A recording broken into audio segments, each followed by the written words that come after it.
is usually how it goes. But yeah, anyway, let's get into it.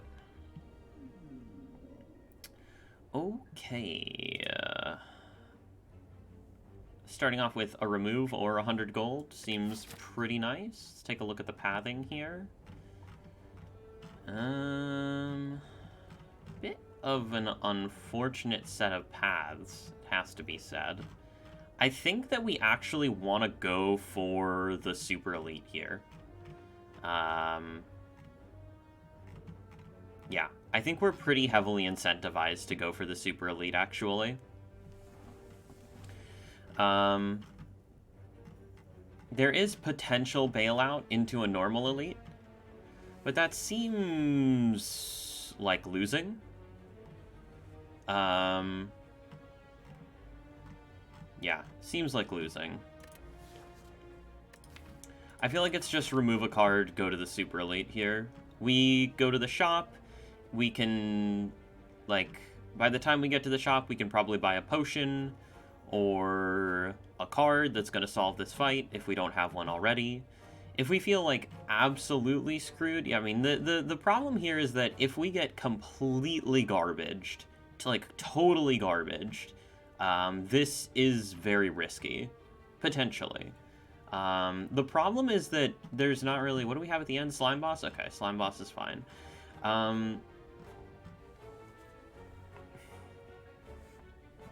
Yes, the streak resumes. Thanks for the good luck wishes. The problem here is that we don't really have anything good, like, in other portions of the act, you know? The rest of the act just kind of sucks. I mean, this isn't really that great either, to be honest. We do get 3 elites. We do have to take 3 question marks, which I guess 3 question marks isn't that insane. 3 question marks, 2 fires, 3 elites. Yeah, I mean, that's pretty normal, right? That's honestly just pretty normal. Yeah, and a shop. That's a very normal act, I would say. So, really what we have to ask ourselves here is how much do we want to respect the possibility for an ultra low roll?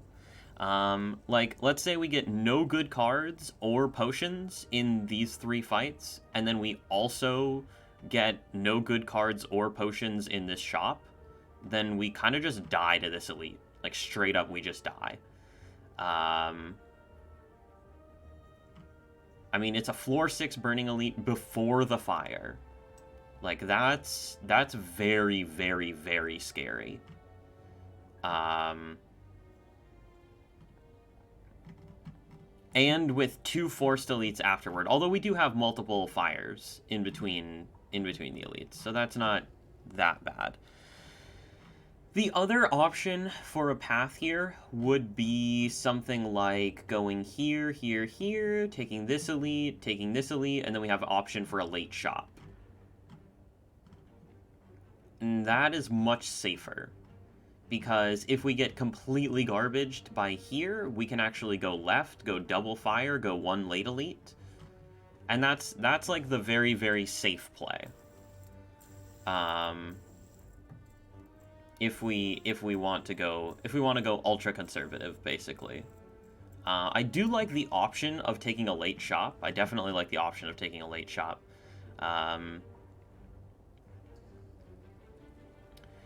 Assuming we get average gold rolls here, if this is like a rushdown, we can't do rushdown and card remove.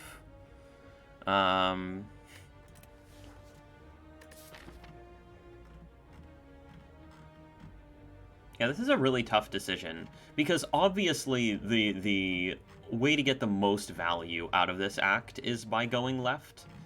Like, there's no question in my mind that going left here gets the most value out of the act. But this right path, I mean, this right path has a lot going for it, I would say. In terms of, it's not actually that bad of a path. We do get a lot of question marks on the path. I might even go like 4 fights here after the removal. We could do like 4 fights into... Yeah, this is a tough one. There's also the question of, do we maybe take 100 gold and go to the shop? Maybe 100 gold is actually better than the removal in this specific circumstance.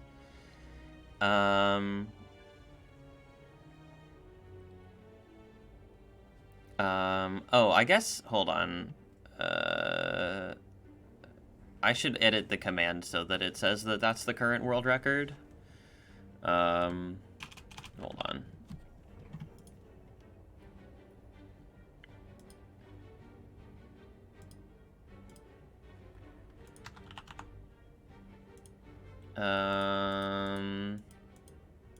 Let's just do...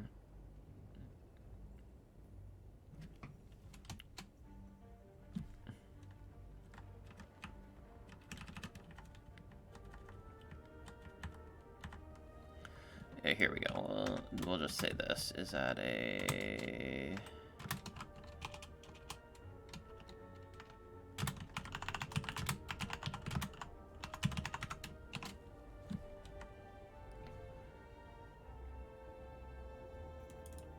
Alright, that should be better.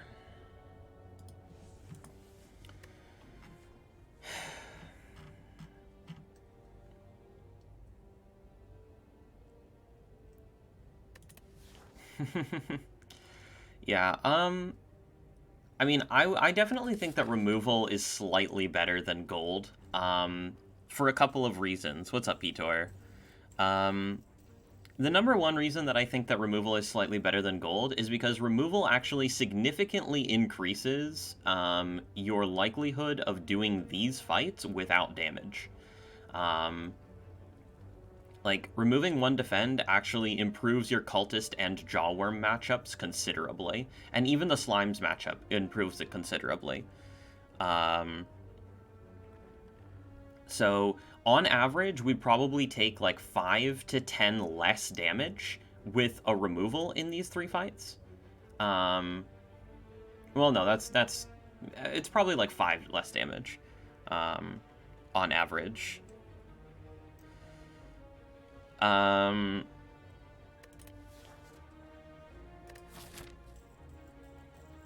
mean, this is a super elite, right? This is a super elite. Like, this is no joke. This is no joke. What's up, Kuro? Thanks for the raid. Appreciate you, friend. I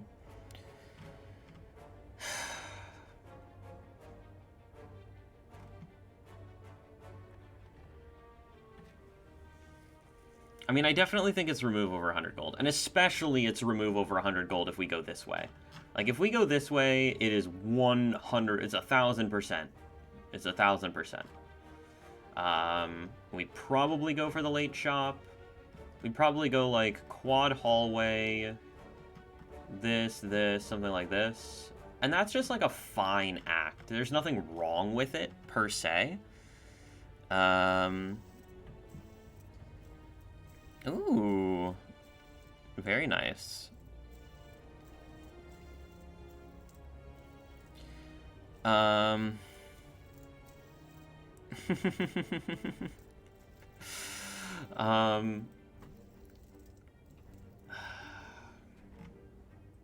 This is so difficult. It's so difficult.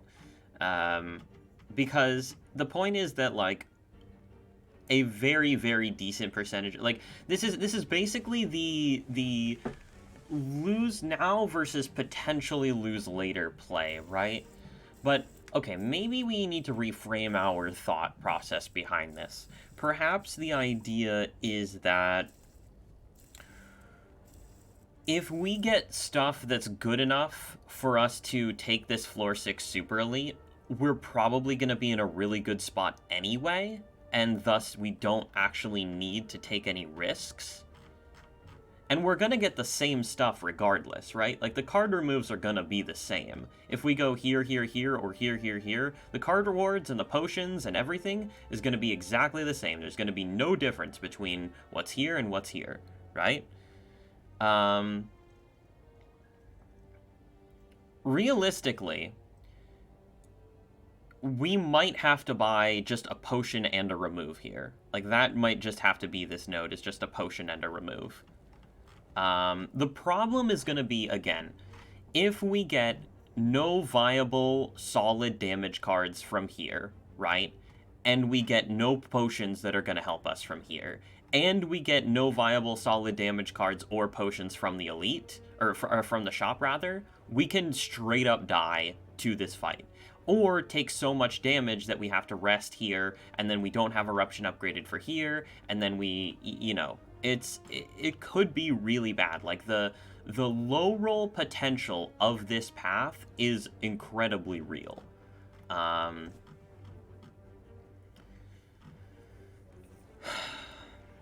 like, if we... Most of what Watcher is avoiding low rolls, right? And so if we say, like...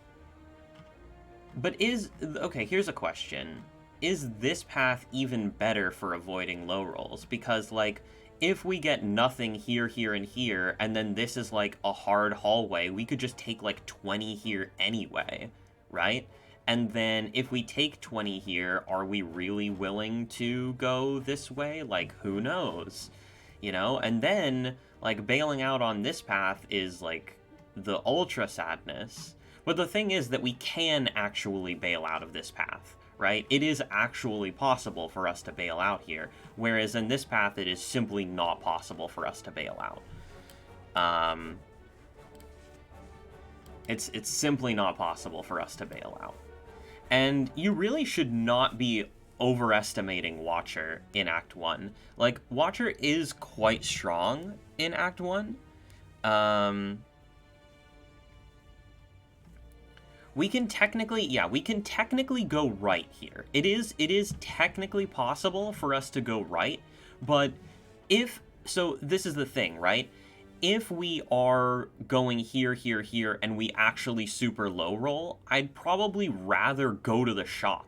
That's the scary thing, is that if we low roll, it's probably actually better to go to the shop than to go here. Because the idea is that we can, you know, we can get stuff that is actually going to help us way more in this elite. Like, I'd rather go into this elite after the shop. I'd rather go into the super elite after the shop than not the super elite before the shop, if that makes sense. Yeah. I was actually thinking on this path that we can do that. We can do that. And I was thinking about that, but I was thinking actually on this path, given the fact that we want to go, like, for 3 late question marks, I don't really want to take 5 question marks in the act. I'd like to take fewer than 5 question marks in the act. And therefore, I would prefer that we maybe actually take these 4 hallways here. Just because of, like, increased potion chance, and increased chance to get, you know, good cards going into the elite.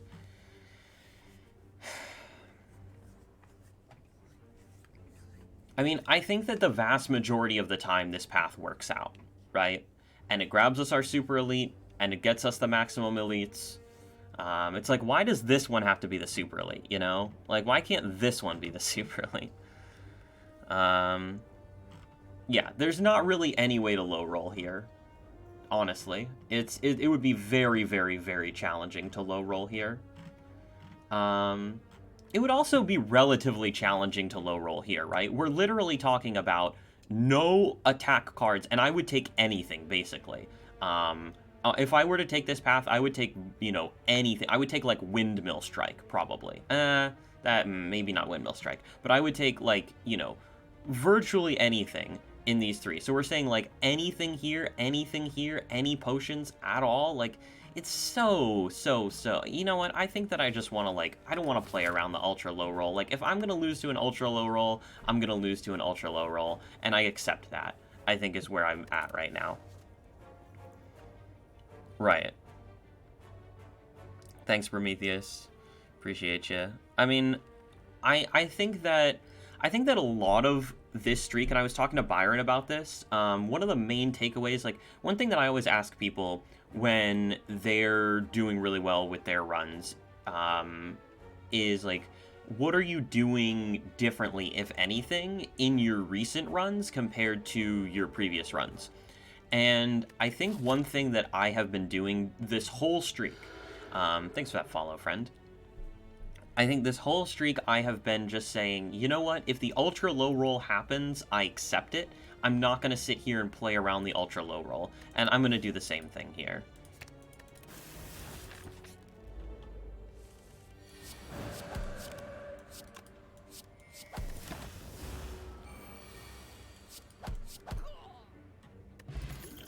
Okay, already we have a duplication potion, which is not necessarily solving the elite, but if we do get a card that is useful with it, we can go a long way to solving the elite. What's up, Maddie? Is going pretty well. Going pretty well. So yeah, this potion is already like hugely. It makes me feel a lot better. We don't really have a duplication target yet, so this is really just like 18 damage because we would just duplicate eruption. We could think about duplicating signature move. The thing that does not really make me want to take signature move here is that we cannot upgrade eruption. And if you can't upgrade eruption, signature move is real bad. So yeah, this is just a skip here, unfortunately.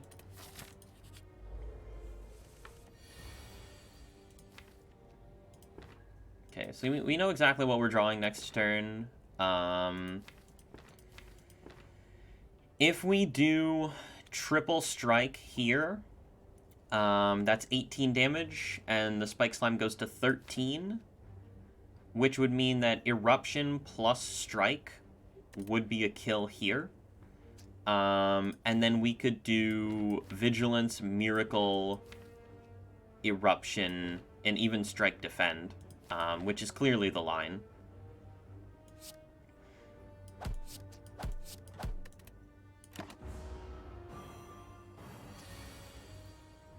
Because we get to full block this, basically.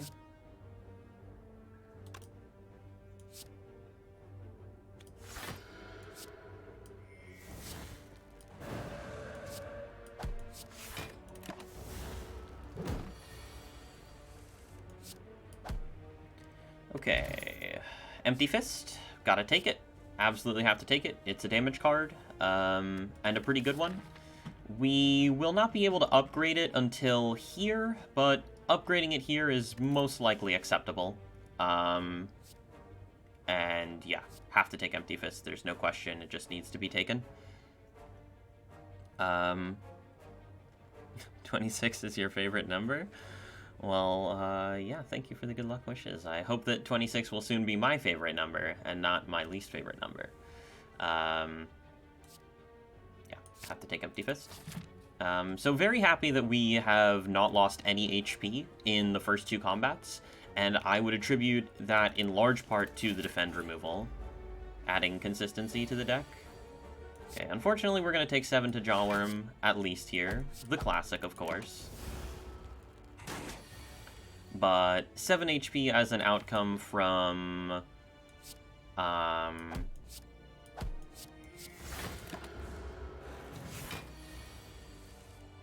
from the first 3 hallway fights is very acceptable.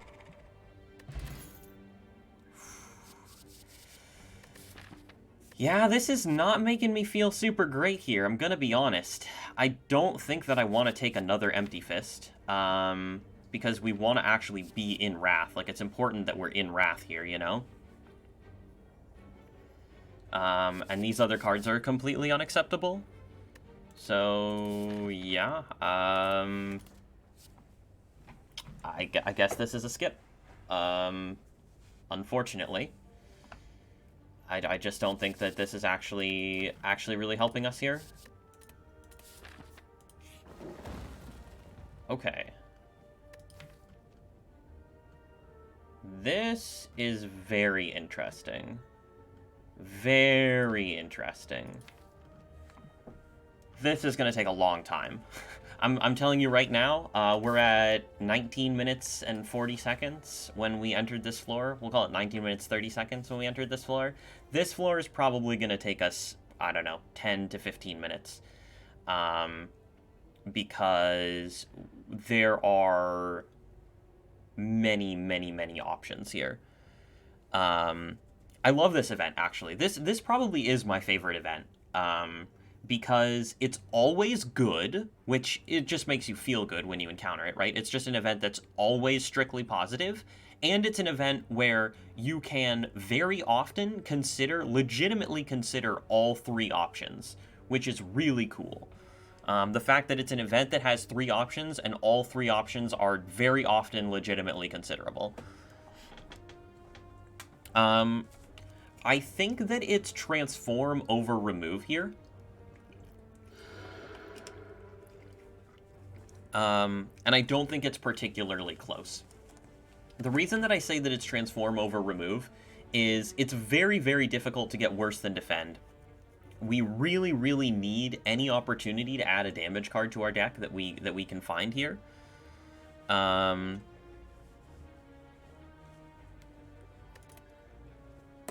So I think it's always transform over remove. The question is it ever upgrade over transform? I think the answer is most likely no.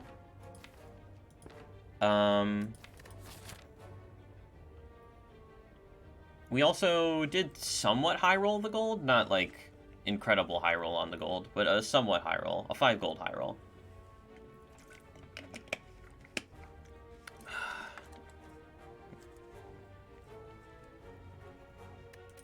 Even upgrade eruption in case we... Yep. Well, actually, there's even an argument for upgrade empty fist here.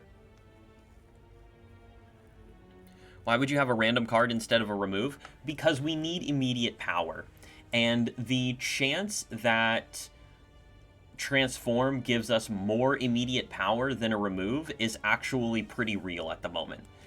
Because if defend is transformed into literally any attack card, it's better, except for maybe signature move specifically. But literally any attack card that's not signature move, it increases our power level more than the remove, most likely. Someone told me to watch your stream, so I stayed up.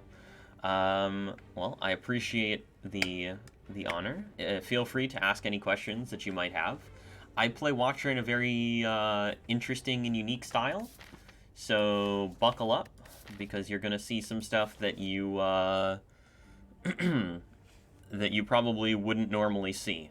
I actually wouldn't necessarily recommend trying to copy everything that I'm doing when you're initially playing Watcher, because there are a lot of nuances to the way that I play which are not immediately apparent. But there are some general principles which you should take away, which is basically like remove defense early, try to lean into the Wrath mechanic, take stance swapping cards, that kind of thing.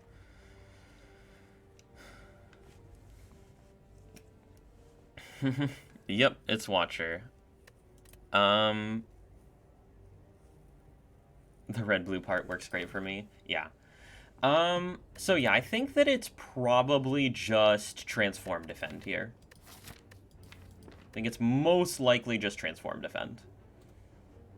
Yeah.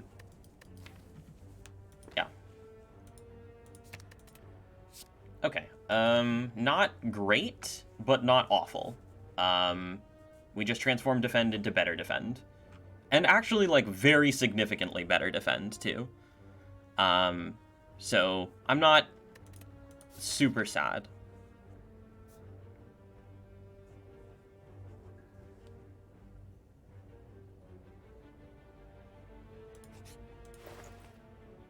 Okay, Reach Heaven is the card that we need. Unfortunately, we cannot Reach Heaven and card remove, which is incredibly tragic.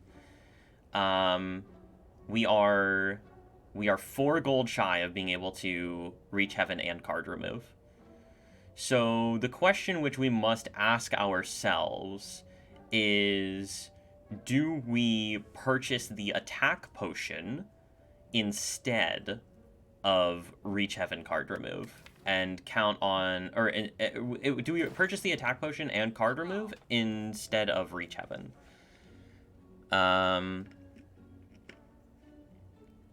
Would you consider this outcome worse than upgrade?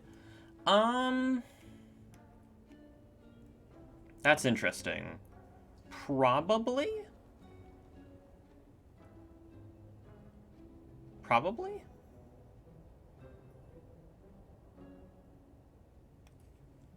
But honestly, like, Third Eye is genuinely not that bad. It's really not. So this is the thing. There are a lot of cards that actually play very well that I just wouldn't want to add to the deck. But if they're transformed, I'm not upset about them at all. Like, Third Eye is a pretty decent card. Really. It really, really is. It's probably worse than Remove. I would say that it's worse than Remove, yes. But is it that bad? No, I don't think so. Yep, 3 elites and Slime Boss. The only thing that we're really worried about here is this this Spicy Elite. Remove and we have 1 defend left. Yep. Yep. Okay, so let's talk lines here. I think that I really only see 2 lines. Reach Heaven and Attack Potion, or Card Remove and Attack Potion. I really don't see anything else.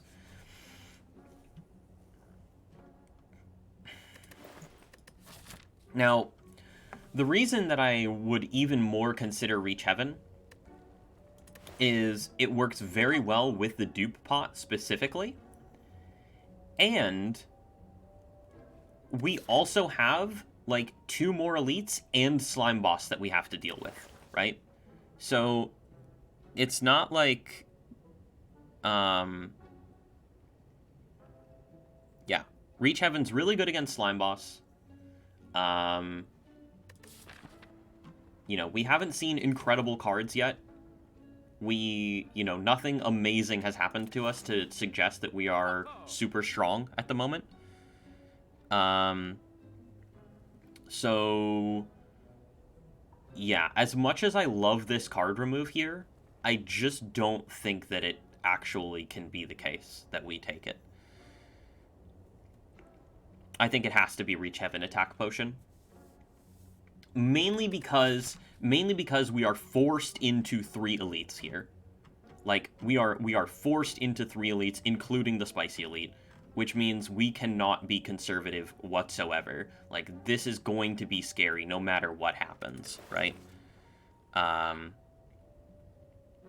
Yeah, Foresight is never a card that I would even begin to consider early on. I think that Foresight is a card that I would almost never take, period, and certainly early on I would not even think about it. But yeah, I think Reach Heaven Attack Potion, and you know, what we're doing, like, we're not purchasing a card remove, but what we're also not doing is, well, we're taking the Spicy Elite, which means we have free pathing in Act 2, free pathing in Act 3. Really good, right? Super like to have that. Not only do we have free pathing in Act 2 and 3, but in addition to free pathing in Act 2 and 3, we also have the card remove only being 75 still, right? So we're not, like, spending money. Like, every time you spend money on a card remove, the next card remove gets more expensive, right? So, yeah. I think it's obvious what we have to do here. Okay, it is sentries. They are relatively low HP, which is good. The bad news is drawing Eruption on turn 1 isn't the worst.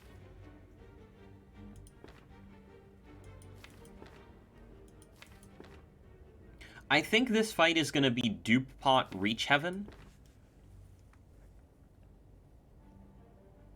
Every time you don't remove a card at a shop, it's basically like removing a card. Exactly. Yeah, I think that this is going to have to be Dupe Pot Reach Heaven.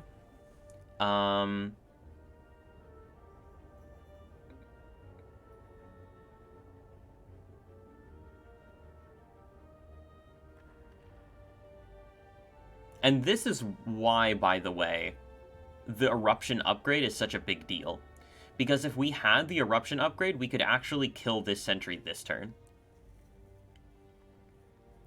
But sentries is definitely, like, the worst possible outcome for us here.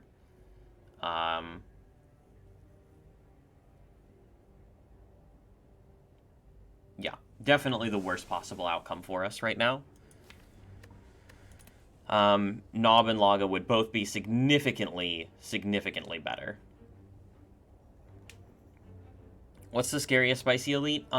It's probably like... It's probably, yeah, maybe max HP sentries. Yeah, probably max HP sentries, I would say.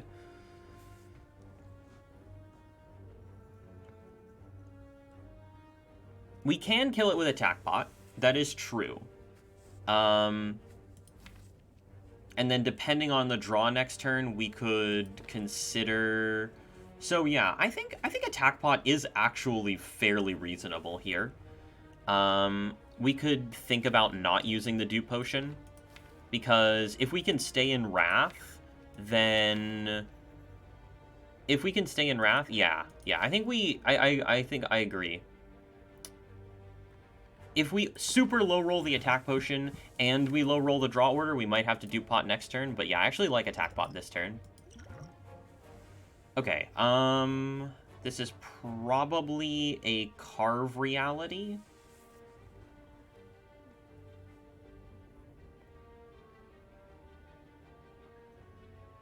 Unless it's Flurry of Blows.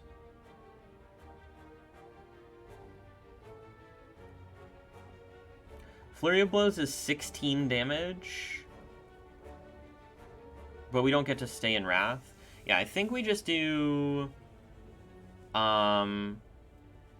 Eruption, Carve, Strike here.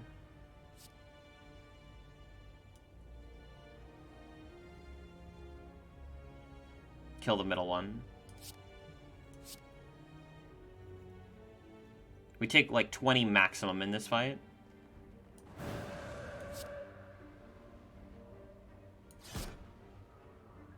We could use the smite and keep the miracle. That's an interesting line here. But I think that we want to keep the smite around.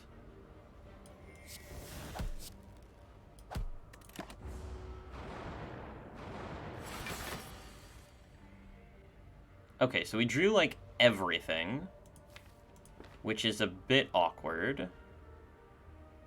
But I see we just take 20 here, and then that's the fight. Take 20, win the fight. Seems pretty good.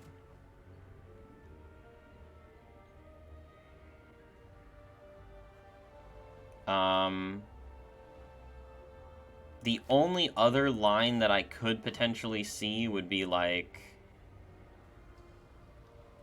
Vigilance, Third Eye, take 5, do nothing. Yeah, that just makes no sense, right?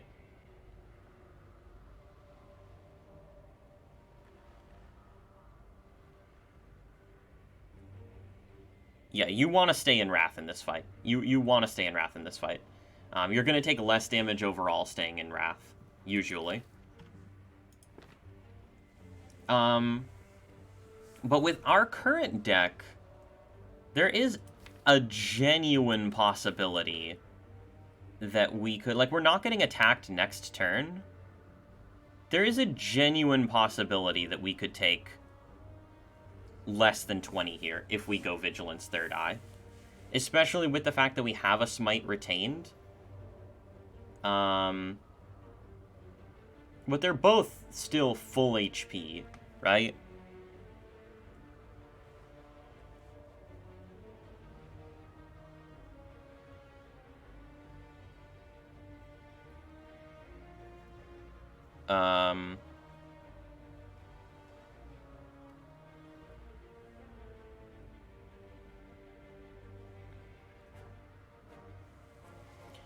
Yeah, unfortunately we can't play Reach Vigilance.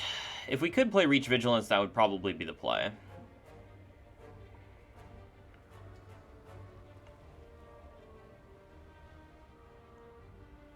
Oh, wait, we can't even kill them.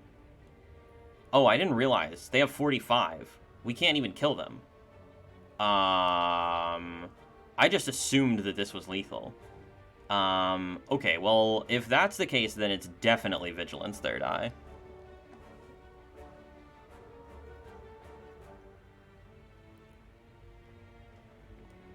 Yeah, if that's the case, then it's definitely Vigilance Third Eye. Or dupe, but probably not dupe, right? Yeah, probably not dupe.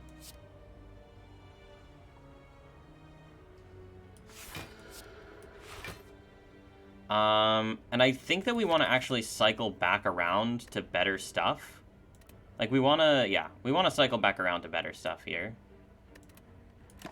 Because Strike is, like, barely doing anything against these guys anyway. Okay, Third Eye is very nice.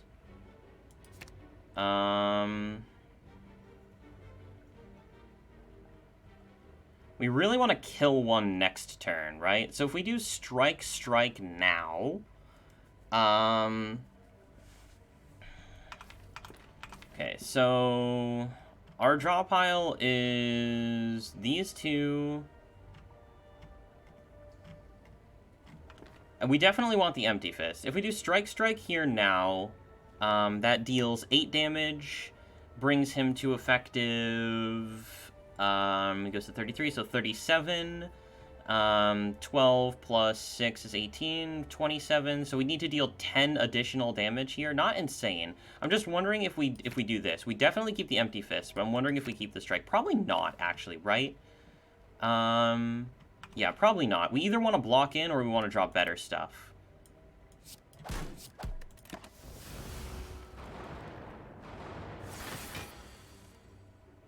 Okay, so this is actually perfect.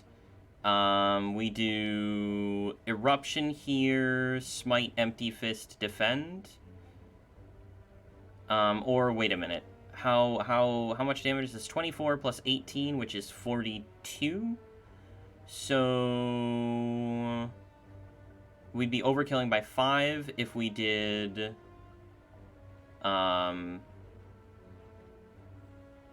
we'd be overkilling by 5 if we did Eruption here and killed here. But if we did Eruption here and killed here, then we'd be overkilling by...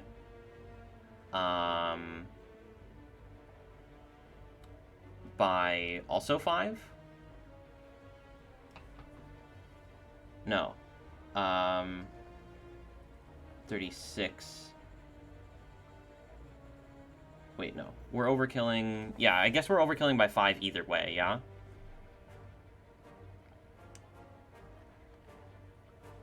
Don't lose. Awesome. By 6? Wait, this guy's at 37. This does 40. It's 42, right? So we're overkilling here by 6 because it's 42, so it'd be 49, and he's at 45. No. It's 51, and he's at 45. So we're overkilling by 7. Yeah. So 51. So we would be. He's at 51. We're dealing. Well, we're doing 51. Yeah, we're doing 51. He's at 45. Which means that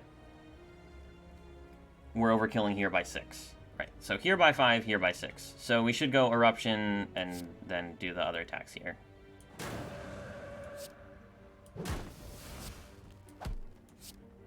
Take another 5.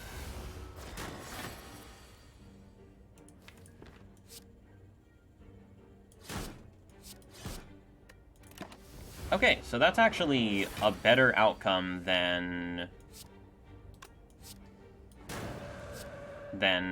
would have actually happened. Major bag alert. Major bag alert. Bag alert. Major bag alert. Major bag alert. Major bag alert. It's here. Major bag alert. I don't think we take any of these. Normally, I would be interested in a Wallop, but Wallop is, number 1, not as useful versus Slime Boss. Number 2, not as useful when we have Reach Heaven, which is already a 2-energy card. And number 3 is not as useful when we already have Third Eye, which is, like, effectively a defensive card added to the deck. This is very good, by the way. Bag of Prep is, like, an insanely strong relic on Watcher, and just in general, but, like, on Watcher specifically, like, you really, really, really want your turn 1s to be as good as possible, and Bag of Prep is, like, a huge step towards that. Is this the first run after the world record? It is, yes. Is that a mod? Yeah. It's a mod that Jerry created specifically for me. Yeah, he created it specifically for me. And it works with Bag of Marbles and Bag of Prep. Yeah. Because, like, when you click on this relic, right, you can hear the like, tinkle that it makes. So Jerry just replaced the tinkle with that. That's all he did. Yeah, so this is a skip here. We definitely don't take Worship. We definitely don't take Wallop. So yeah. We go here, we upgrade Eruption with Duplication Potion and Attack Potion. There's absolutely no reason to be worried about this elite. It's not Sentries, so yeah. Yeah, Wallop's not good enough in this specific scenario for the reasons that I just outlined. Once again, we're fighting Slime Boss, and Slime Boss is the boss against which Wallop is the least relevant. So that's number 1. Number 2 is we already have a Reach Heaven added to the deck, which is a fairly expensive card and difficult to play alongside Wallop. And number 3 is we already have a Third Eye added to the deck, which is a block card, so, like, the block, like, from Wallop gets worse.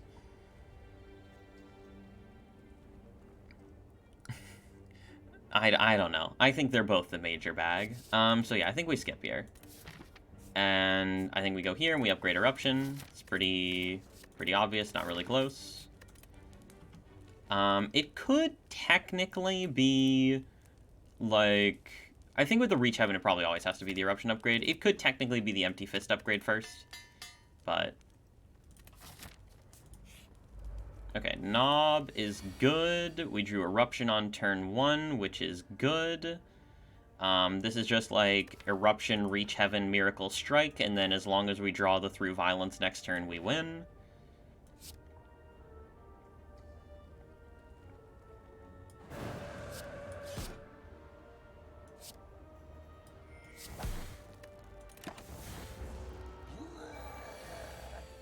Okay, we didn't draw the Through Violence. Unfortunate.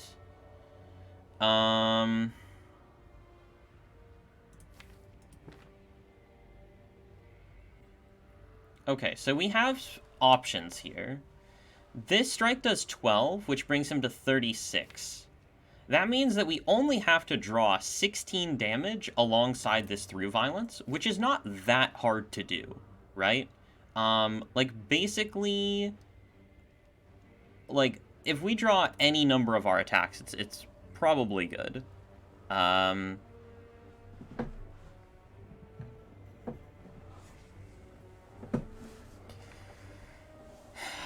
It's, yeah, I mean, we lost the 1 in 6, but really it's not even that bad. We're just gonna take, I think we're just gonna take 3 damage for it. If we absolutely need to, we'll play the Attack Potion. Yeah. I agree. You don't want to take 16 here if you don't need to. And we have both potion slots, right? So it's even good to use the potion to save health if we can here. And we get it. Centennial Puzzle, also very nice. Sanctity, interesting. I don't think we go for that. Colorless Potion is not better than our current potions. Duplication Potion is completely ridiculous on Reach Heaven, so we certainly keep that around. So Bag of Prep gives us extra draw on turn 1. Centennial Puzzle gives us extra draw on turn 2 if we take damage. So really nice relic combo here. This relic combo will carry us for a very, very long time. We don't need Sands of Time with Reach Heaven already in the deck. It's just unnecessary. And I don't think that we want to take a Sanctity without... Like, if we had transformed... Like, if this third eye was a Prostrate, I might consider Sanctity here. But without any... Like, we don't have anything that speaks for Sanctity yet. And it's a little bit ambitious to take a Sanctity just, like, naked in Act 1 without anything. Now, if we get, like, 4th Energy and we see Sanctity in Act 2 and we haven't seen other draw cards, then yeah, sure. But, like, I'd much rather take a Cut Through Fate than this Sanctity, right? Cut Through Fate is, like, infinitely better for the deck at the moment. And we have enough damage right now with Bag of Prep, with Empty Fist, with Reach Heaven. Like, we have so much damage in the deck, it's really not actually necessary whatsoever to panic at all. Our deck is very good for a very long time with just what we currently have. Yeah, Miracle makes the Sanctity a little better, but we always have Miracle, right? I'm more so concerned about Sanctity in the way that, like, I'm not really concerned about the first couple of cycles through our deck, right? What I'm concerned about now is any fight which is going to go longer than, like, 2 turns or 3 turns, basically. Any fight which goes longer than 3 turns, we need to find solutions for. The good news for us is that the only fight that's going to go longer than 3 turns from, like, the next fight that we encounter that's going to go longer than 3 turns is probably the Act 2 boss. So, like, you know, we probably have enough for everything except for the Act 2 boss, like, almost already, which is completely obscene, but true.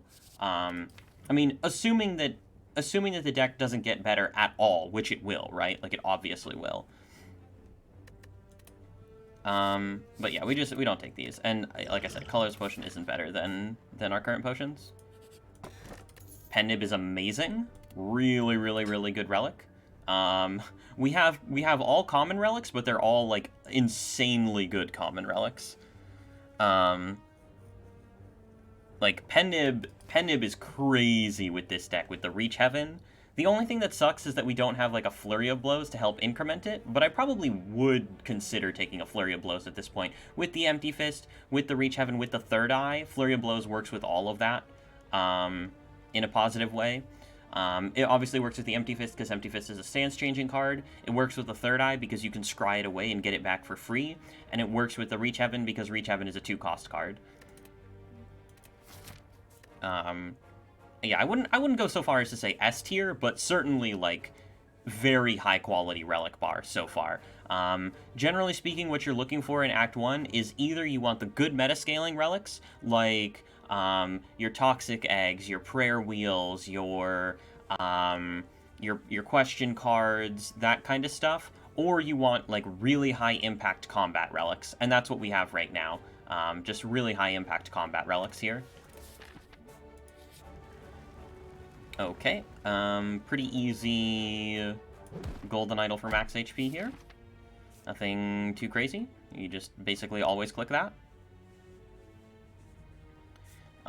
We come here. We're going to go ahead and upgrade the Empty Fist at this point, I believe. Empty Fist is just an absolutely bonkers upgrade, and you should definitely upgrade it if you get the chance. Okay, it is sentries again. And, oh lord, they thick. This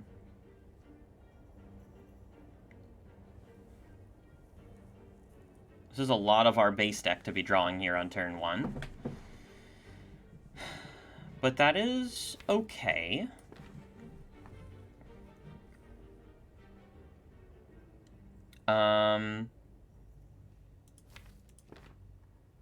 I think we want to go for a kill on this guy on this turn, which means we probably use the attack potion again. Bag betrays us. Not really. I mean, a little bit, but not really. Another chance for the 1 in 6? Yeah. Yeah, another chance for the 1 in 6. Um,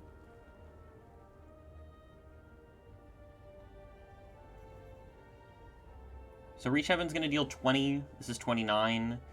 And plus the 11 is only 41. So this guy rolling high HP unfortunately means that we have to use the attack potion here. But what are you going to do? It is what it is. You just do it because you have to. Right. If we didn't have bag, we would draw this. We would draw this. Like, come on. That's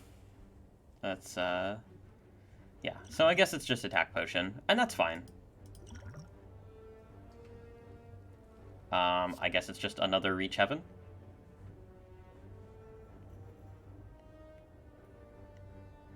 I mean, it's certainly not signature move because we can't actually play signature move.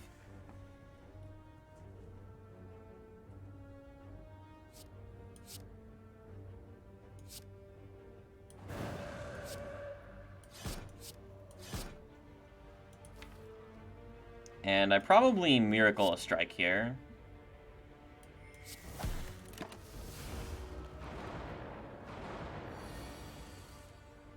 Nice. We play 4 attacks, which means Pendant goes to 8, which is a pretty reasonable number for it to be on.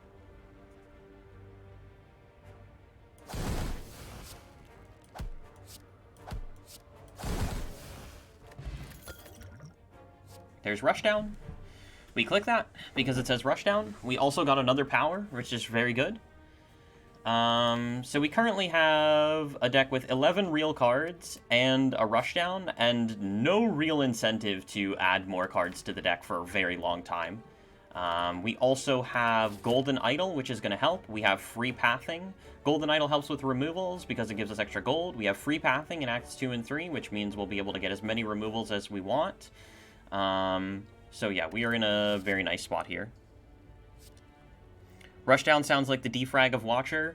Rushdown is like the defrag, biased cog, and echo form of Watcher. It's like Rushdown, to me, in terms of cards that are as important to a character, like that contribute as much to a character winning a run. Maybe only Wraith form on Silent comes close. Maybe, I mean, Rushdown is like the Wraith form, the corruption, the bias. Like, Rushdown is the card for Watcher, in my opinion, anyway. It's so good. It's 5 cost. God damn it, Byron. God damn it, Byron. No, it's not 5 cost, okay?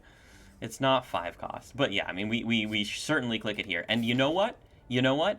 I am very glad that we took the 3 elite path. Why? Because this is an uncommon card. You're more likely to see uncommon cards at elites. We got further into the card pick pool because we went to 3 elites, right? So, like, this is an elite combat. If we don't go to this 3rd elite, maybe we don't see Rushdown here, right? This is why it's so important to try to go to as many elites as you possibly can.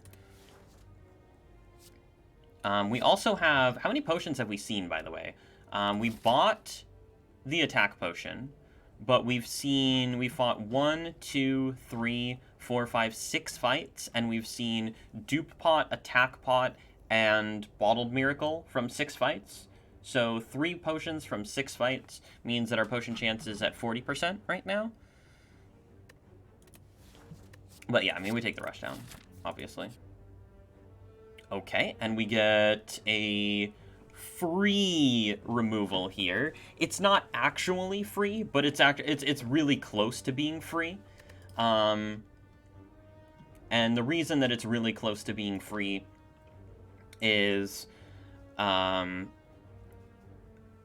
doesn't increase the amount that we have to spend in a shop in order to remove, right? Which means that we're essentially, like, compare this node to a node... Thanks for that follow, friend. Compare this node to a node where instead this is a question mark shop and we remove it a question mark shop, right? Let's say we're going to remove 3 more times, probably bare minimum we're removing 3 more times at shops, right? So this has essentially saved us 75 gold over the course of the run by being able to remove here for 75 rather than removing at a shop. Now, of course, this is obviously not as good as, say, the wing statue would be, because it's not like we're ever dying in this act. Like, I'm going to go ahead and say it's impossible for us to die in this act. And so, because it's impossible for us to die in this act, like, the you know, damage that we would take from wing statue would be completely free, and the gold, you know, obviously isn't completely free, but this is still, you know, net positive, and like, seeing a removal here is quite nice, for sure. So yeah, we're gonna go ahead and remove a defend. With the third eye in the deck, I feel pretty confident in removing a defend still. Perhaps the next card that we will remove will be strike, but it's certainly defend right now.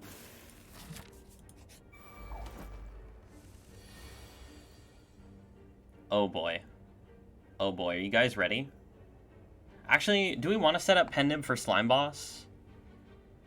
Because, I mean, we could just absolutely obliterate this nerd right now.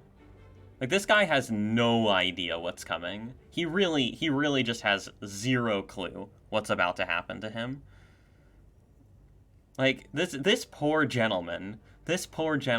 Like, do you see this card? This card says 1 energy, 14 damage. And then this card says Enter Wrath, which means that this is 1 energy, 28 damage. And then this thing says double the damage of your next attack. So this is 1 energy, 56 damage.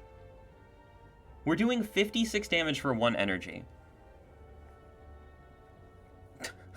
Yeah, I'm a genius. I can read what's on the cards. I mean, obviously not a genius, but also obviously Lamau, this guy sucks at his job.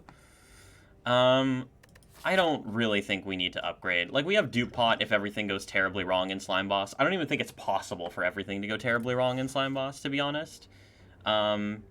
So yeah, let's just, like... Wait, is it possible for everything to go terribly wrong in Slime Boss? It might be. Hold on. Let's take a step back here. Let's not actually play this poorly. If we can play it well, we should play it well, right? Yeah.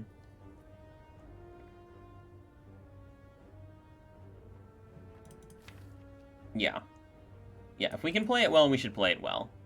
So, let's try to do that, I guess.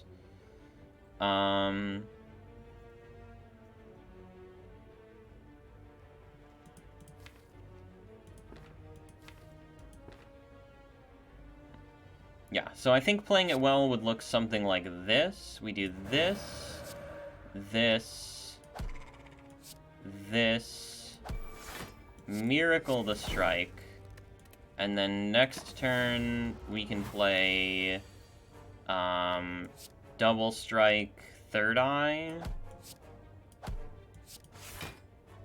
and then we'll at least have Pendib on 5, which is better than Pendib on 3. Okay, Liquid Bronze is crap. Empty Mind. Okay, that's interesting. Empty Mind is a card in the deck. Is a card that demands an upgrade. Is a card that is not going to be necessary if we find a 1-cost Calm Source.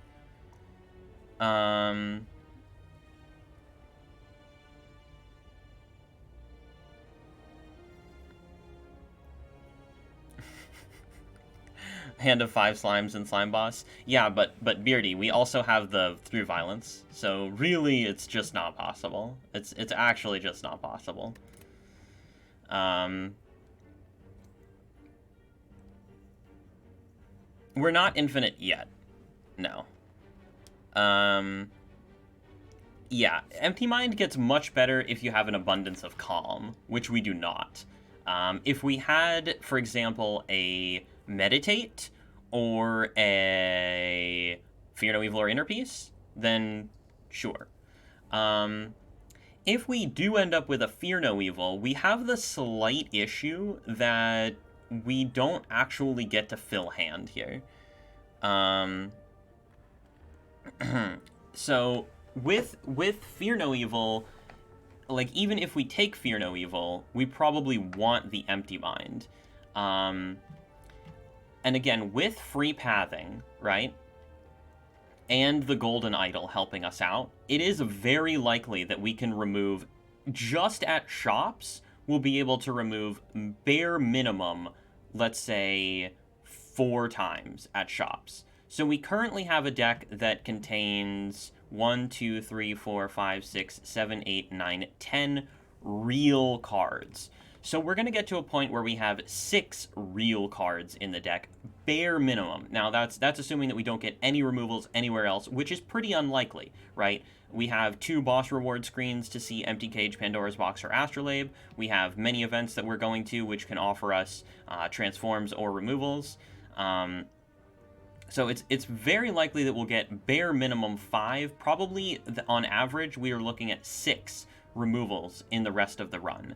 And if we're looking at 6 removals in the rest of the run, it seems fairly free to take this Empty Mind right now if we think that it's going to help us in the future.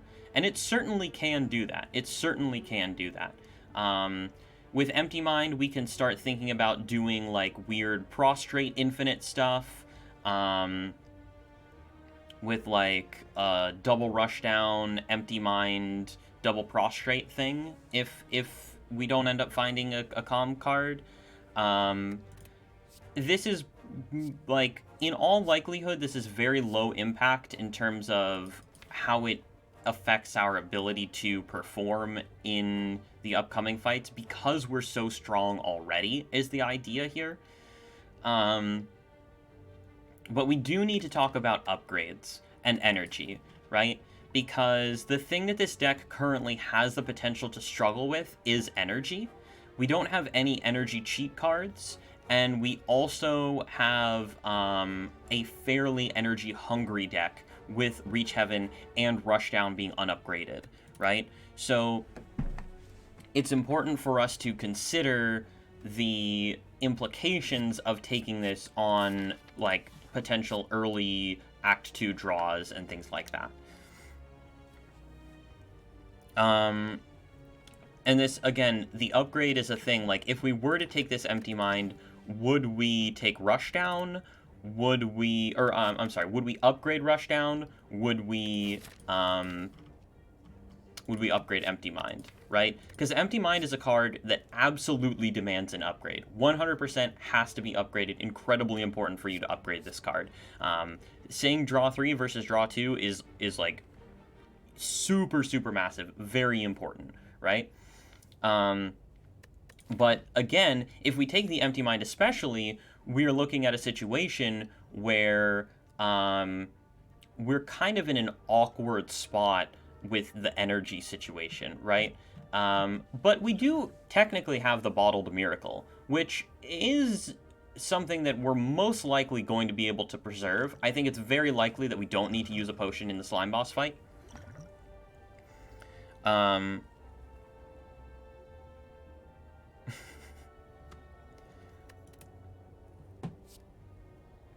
Feels like we don't need Empty Mind with Bag and Centennial. So your evaluation is,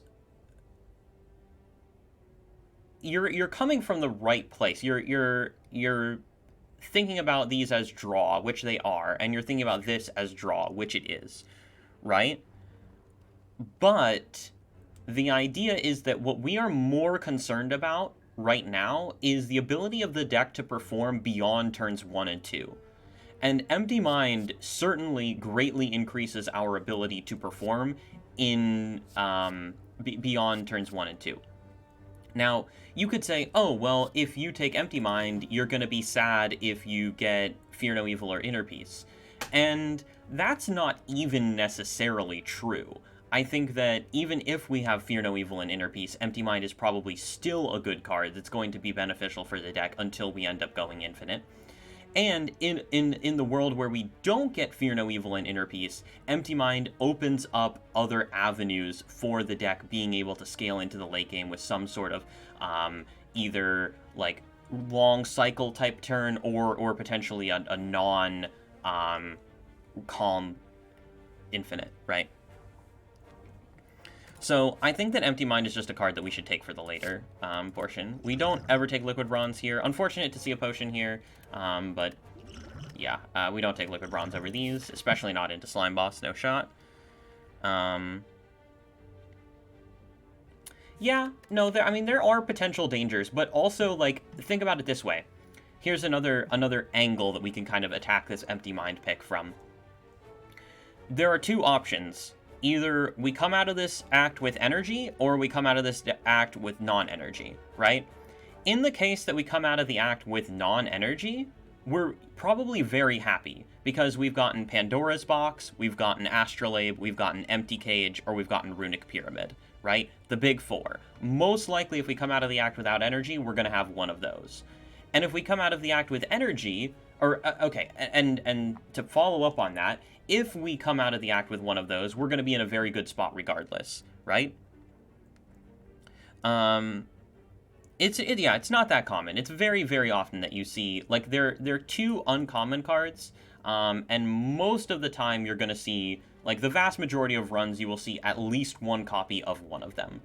But okay, if we end up on 4 energy, then Empty Mind is just strictly a very good card, right?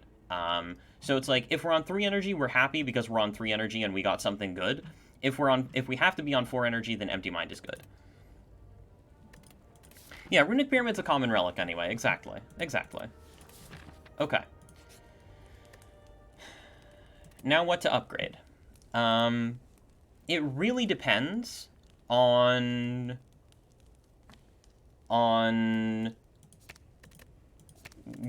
the energy situation. I think that Rushdown is even going to play if we're on 4 energy, though, so I think I want to upgrade Rushdown first. And we'll upgrade Inner Peace later. We basically just want to be able to slam Rushdown every time that we see it without thinking about it, and this allows us to do that. If the streak gets to 50 when you allow chat to draft for it, oh my god, hell no. Hell no. If the streak gets to 50, I'm probably just going to retire. Straight up. I would, like, if I got to a 50 streak, I would just say, you know what, I'm done, Watcher's done, it's over, hang it up, like, we're going home. I mean, it's very unlikely that that's going to happen, by the way, like. Well, actually, interestingly enough, if you have a 95% win rate, right? If we do 0.95 to the 25, you get 0.277. So if you assume that I have a 95% win rate, which, I don't know, might be a bit of a stretch, who knows, right? But if you assume that I have a 95% win rate, there's a 27% chance that I'll get a 50 streak. Which is kind of insane.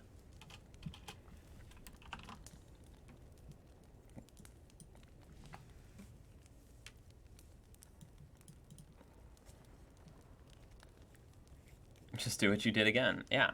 Yeah, so I like the Rushdown upgrade here.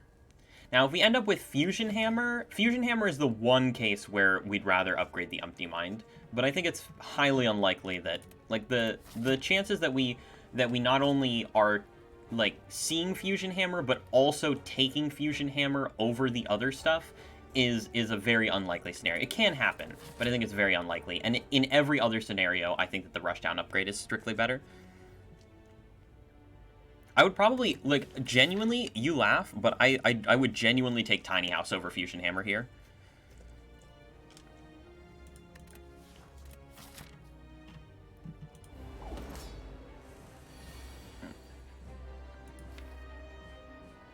Okay.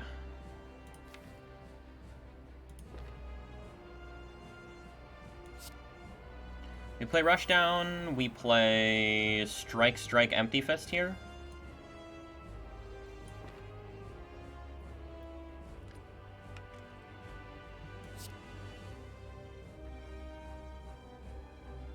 Wait a minute.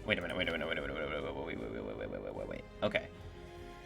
So we need to account for 2 possible scenarios. Well, 3 possible scenarios. We need to account for the scenario where we draw Eruption, Reach Heaven together. we need to account for the scenario where we draw just Reach Heaven, and we need to account for the scenario where we draw just Eruption. We need to find out how good we are in each of these 3 scenarios, and we need to assess how to play this turn so that the worst case scenario is mitigated.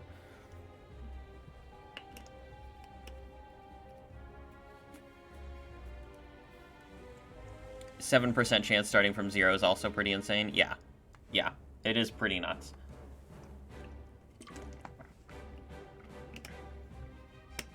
But, like, that's a 7% chance that a given sample of 50 runs, right? So, like, you know. But then that doesn't mean that you have to play, like, you know, 13 or whatever,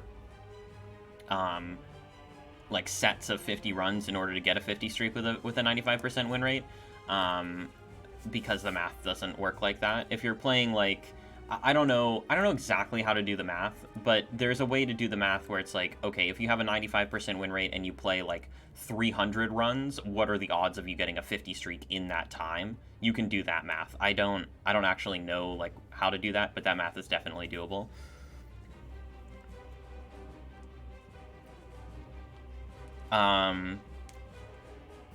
Yeah, I'd be interested. Like, let's say you played, like, let's just say 200 runs at a 95% win rate. What are the chances that you get a 50 streak? Yeah, Panacea, our resident math professor. So, the line that I see here is Strike, Strike, Empty Fist. And then we have Penib on 8, so we can play, like, Eruption into Penib, Reach Heaven.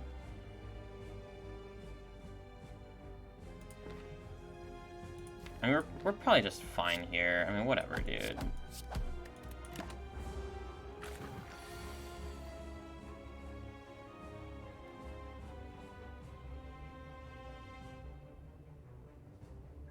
Okay. The problem is that Eruption into Penib, Reach Heaven is a split, right?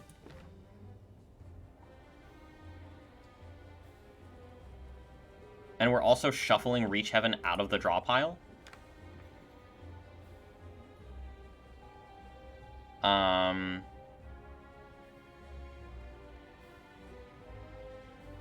we have Rushdown in play. So we can do... Can we do Eruption, Penib, Strike? Papa. Thanks for the raid, gamer. We could do Eruption, Penib, Strike, and then Miracle the Reach Heaven. That deals 21 plus... We might have to use this dupe pot here to secure this.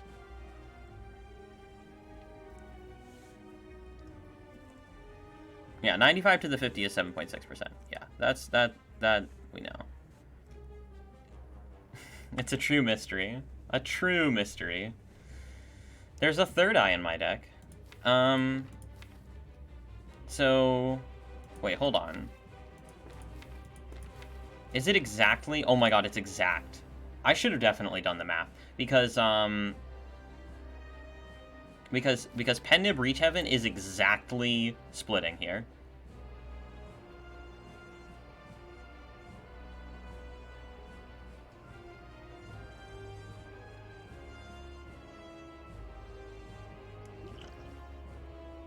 We can use the Bottled Miracle in order to play Third Eye.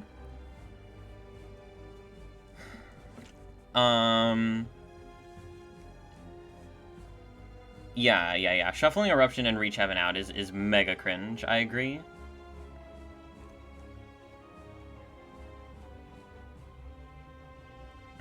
Right, we could Strike into Eruption. But Eruption into Strike is better unless you say that we want the Strike in the draw pile, which is actually completely valid.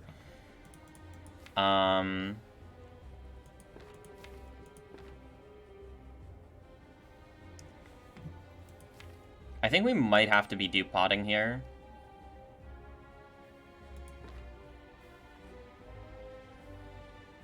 Yeah, we would always do Eruption Strike, right? Because this is this would be 24. Oh, no. Yeah, yeah. Eruption Strike is, yeah, it's 24 and then plus 20, so it'd be 44, 50, yeah.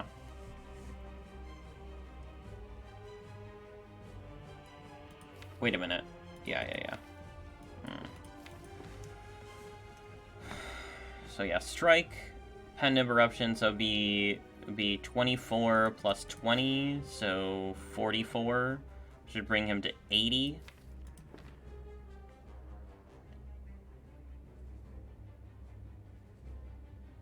And then if we draw any attack, we can split, but there's actually a chance to brick, right? That's the problem here, is that there's a chance to brick. So we would probably, in that line, we would probably need to use the Bottled Miracle in order to,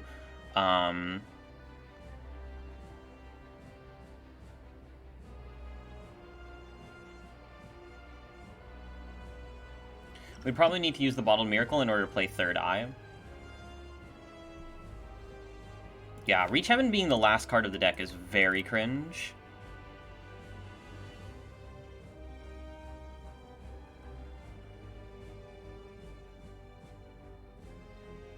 Alternatively, we could just blow the Dew Pot, right?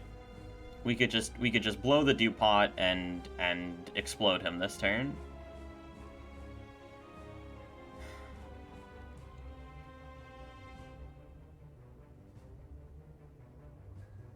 Yeah, it puts it at 80, and that is good. That is good. The problem is that we have a lot of cards in the deck that that aren't attacks, right? So we might just have to do pot here.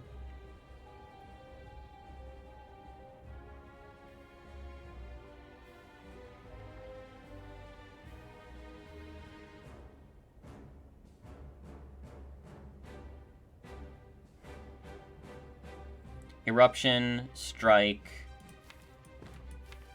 Miracle, Reach Heaven with the Dew Pot.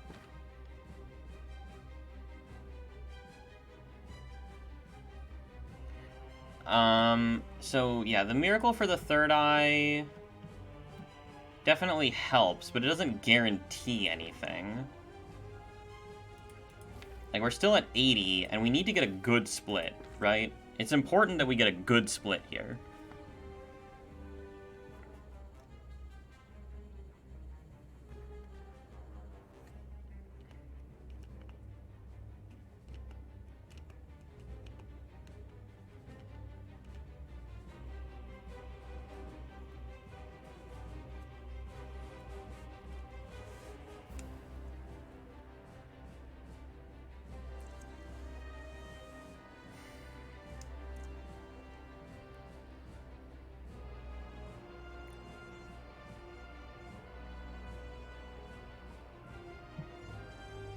Oh god. Strike yourself for extra draw? There is technically the, like, don't enter Wrath, take a million line. Because we can live.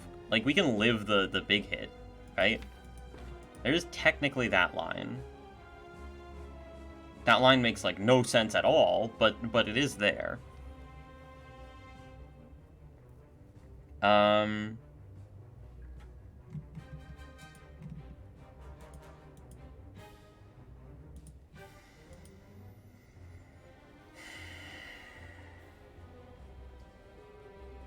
Full send. Don't we always play Eruption first? No. Because of the pen nib. So the issue that we're working with right now is that I was an idiot on turn 1 and didn't calculate things properly like I should have because I was an idiot on turn 1.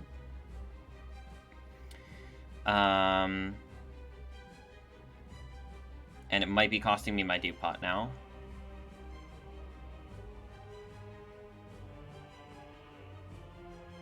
The worrisome thing is that if we do the Dew Pot on the Reach Heaven, Well, it's like 60 damage, right? And then...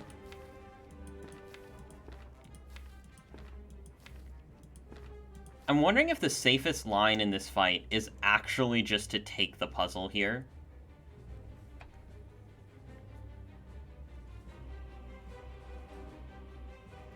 I mean, that takes a lot of damage into next act, though. Like, right now, we're going into next act relatively healthy. If we take the puzzle on the big hit here, which there actually is a very real risk of redrawing Eruption and then not being able to play it. Like, if we redraw Eruption next turn, we can't play it. Well, then we'd probably just split, right? Yeah, if we did that one, then we'd split, most likely.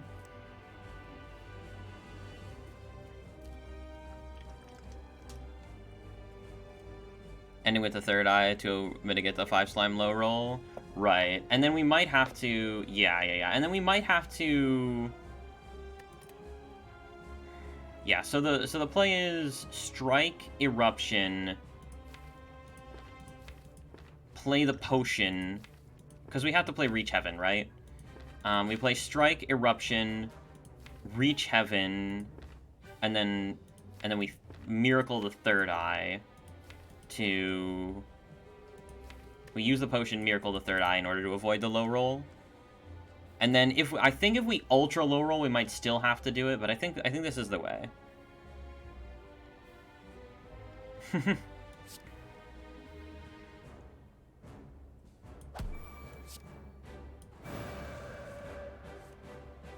Okay, that's a good sign. We use the bottled miracle. We go miracle. Do we want a third eye before or after playing Reach Heaven, by the way?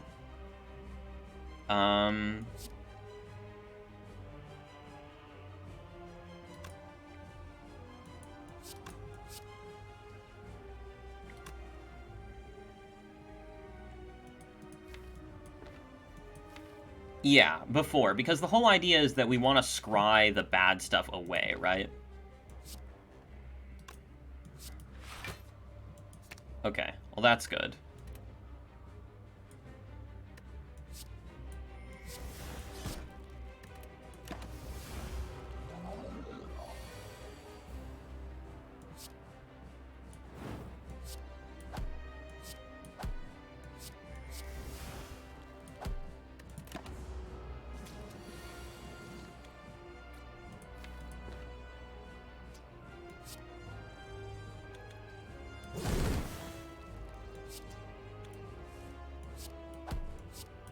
Okay, so we did have to use a potion, but we got good pen nib setup, which is nice. We get a scrawl, which is also nice. Establishment is honestly close to being considerable here.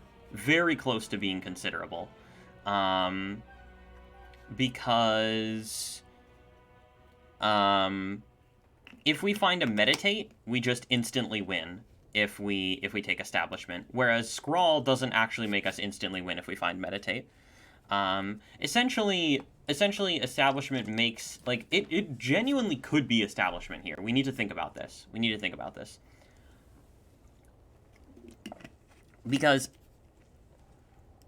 the idea is that we have Bag of Prep and Centennial Puzzle. So the value of Scrawl, while still high, of course, is somewhat diminished, right? There is a notable, like, it definitely is significantly worse in our current deck than what Scrawl normally would be, right? But no, I mean, we should think about it.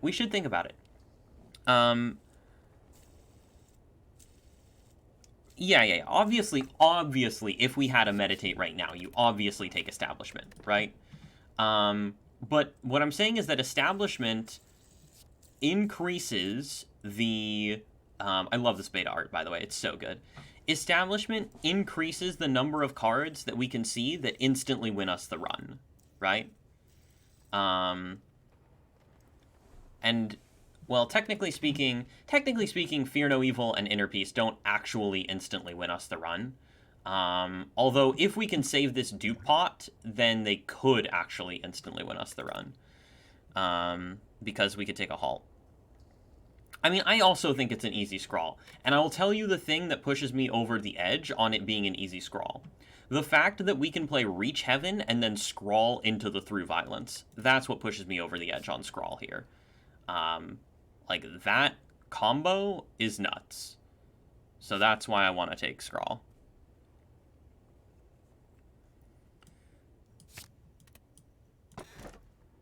And easy Astrolabe. Very easy every time. I do think that we're gonna lab the strikes over the third eye here.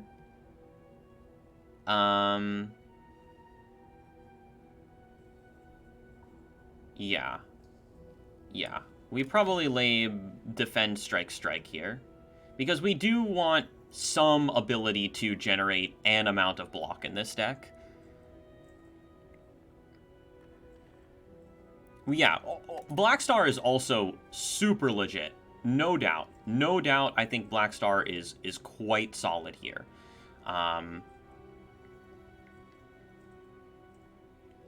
But Labe is also just 3 more chances to see cards that instantly win us the run, right? And I'm a volume guy, right? I think that the volume of cards that you see is important. The more cards that you see, the more likely it is that you will see the cards that win you the run. And on Watcher, the situation is that her really good cards are really, really good, and you should, you know, try to do as much as you can to have as high of a chance as possible to see them, right? Exactly. Yeah. Now, the downside of Astrolabe is that we can completely brick. But even the thing is that it's very, very difficult for upgraded Watcher cards to be worse than Strikes and Defends. If they're not upgraded, then you could make an argument. But upgraded, very difficult. Okay, it's worse. Actually, Establishment Plus is a removal. Worship with Establishment is actually not that bad. Once Worship costs 0, we're infinite, by the way.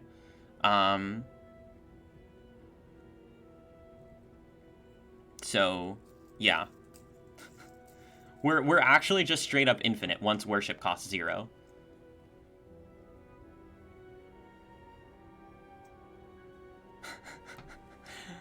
Not actually worse. So yeah, we just remove this Simmering Fury, and we are off to the races, my dudes and dudettes. This deck is, yeah, this deck is exotic, but it is actually, like, straight up we are infinite. Which is pretty dope.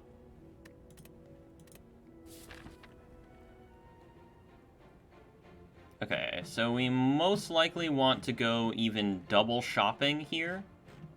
I think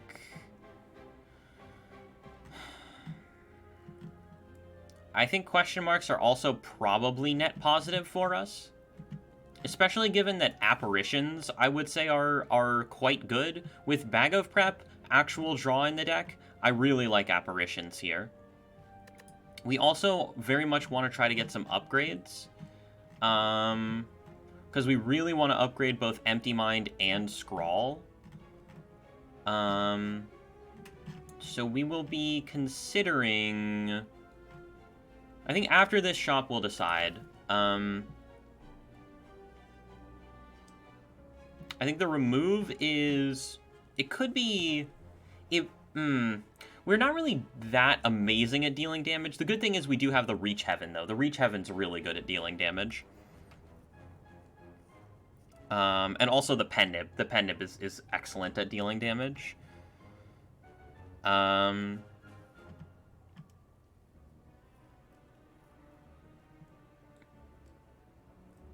Yeah, I mean, it takes a while. Like, in any short fight, we're not really getting the worship down. But, like, the good news is that we already kill the boss. Like, Automaton, more like Automagon, you know what I'm saying? Because that dude stands no chance. I'm sorry. I'm sorry, everyone. That was bad. That was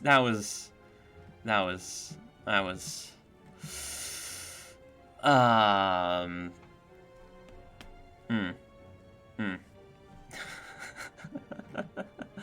Okay. We can even potentially go triple shop this act, by the way. This is the content I followed for. Yeah, I think it's pretty clear. We want to go to the early shop, and then we'll decide after the fact. Oh. Avocado. So Dwayne the Rock here is actually getting in and blocking for 2 on this turn.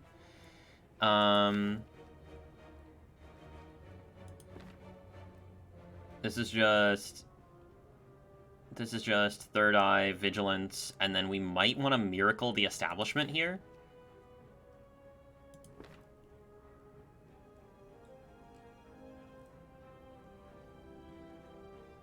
And then next turn we could do, like, Worship, Scrawl, Worship. Does that actually work? We are exhausting Ascender's Bane and Establishment, so the deck is... After Scrawl also exhausts, the deck is 11 cards. And the Rushdown? Yeah, so we're guaranteed, I think.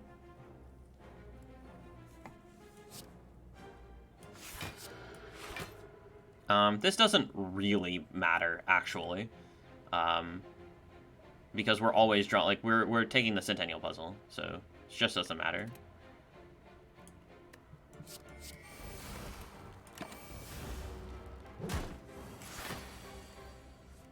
Okay, so we play Rushdown, we play Worship, we play Scrawl, we draw 4 guaranteed, which draws the Worship back. And we're in Divinity on turn 2.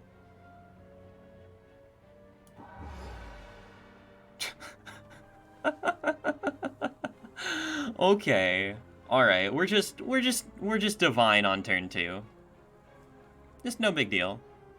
No big deal. This thing, by the way, you want to know how much damage this does?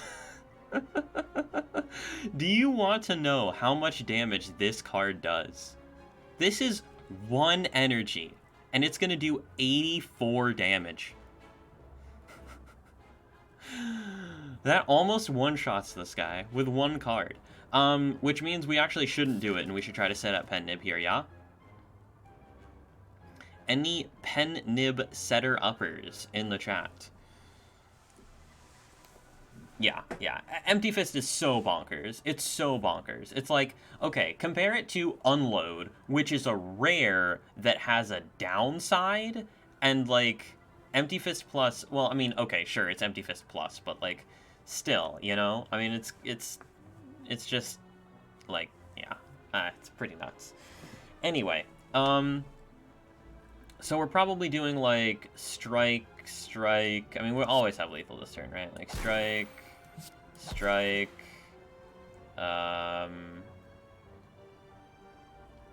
vigilance, eruption, strike, empty fist or something like that, I guess. I don't know. Could have been better, probably, but kind of at the point where I almost already don't care. Are we taking this? Because we don't actually need this. We don't actually need this.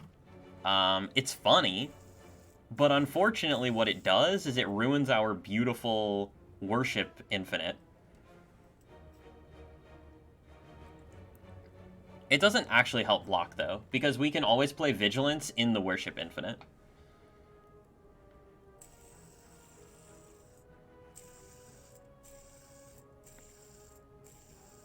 Meditate is good with Like Water. Yeah, we have Empty Mind. So we can always play Vigilance in the Worship Infinite, which means we're already block positive Infinite, and the only enemy we have to worry about is Time Eater. But, oh, guess what? In Time Eater, we have Divinity, Pen Nib, Reach Heaven.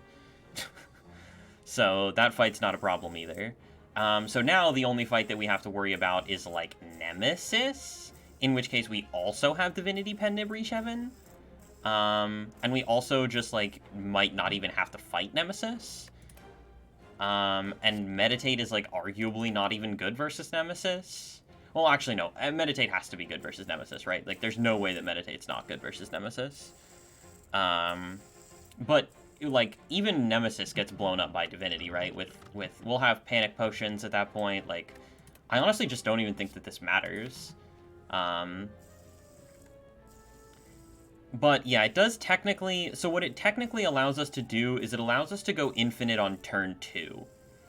Which could matter, because right now, we actually have to wait until turn 3 in order to go infinite, which is a slight issue, right? It's definitely a slight issue. Yeah, Meditate lets us red-blue, because all we need to do is... I mean, the deck is actually relatively large at the moment. We do have the Scrawl to sort of help with that.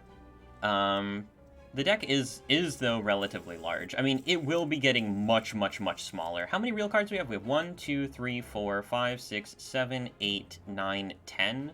So we're at 10 real cards right now. Which means that as soon as we remove here, we'll be back down to 10 after taking the Meditate. Meditate is another card that wants to be upgraded, though, and we don't really have the upgrade to give it. We need to upgrade Empty Mind. We really want to upgrade Scrawl. And getting another upgrade this act, I suppose we could actually go for... Well, there's actually multiple ways that we could get more upgrades, right? We can just give up on elites in order to get upgrades, which is really not that bad. I mean, we don't really need any more cards or relics at this point. Really, we just want upgrades and removals. The main thing that elites give us is money, right? That's what we like about elites, is the fact that they give us money.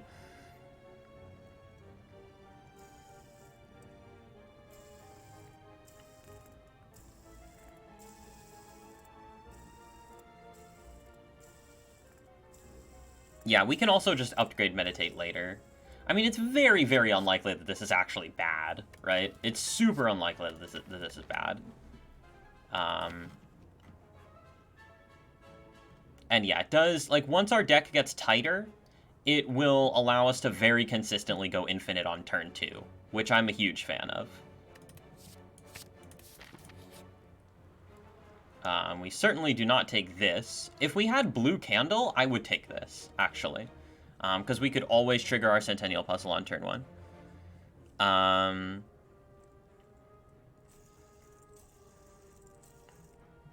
But without Blue Candle, we don't do this. The Abacus is here, but unfortunately we don't need it.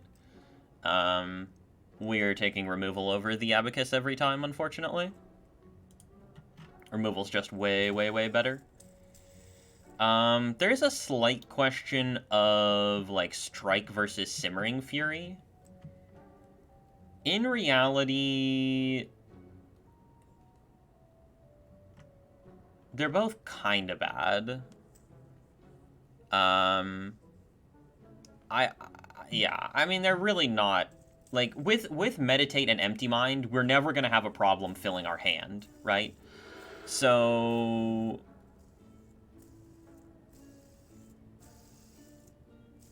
Yeah, exactly. And in every other case, like, Simmering just sucks and Strike is better. Also, if we end up getting, like, a P-Box, technically Strike is better. Although that's not really relevant, because we're always removing twice this act, and we're always going to remove, like, 1 Strike, 1 Simmering.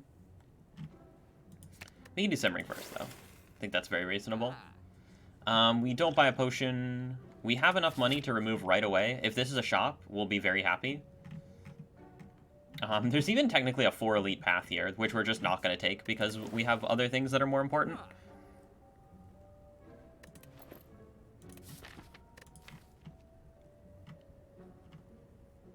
I love how we got the establishment anyway. I just think that's so funny.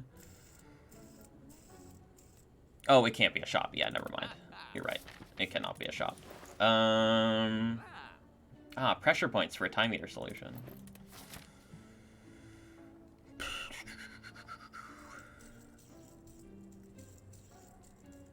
It can't be a shop because this was a shop. And if you go to a question mark directly following a shop, it can't be a shop.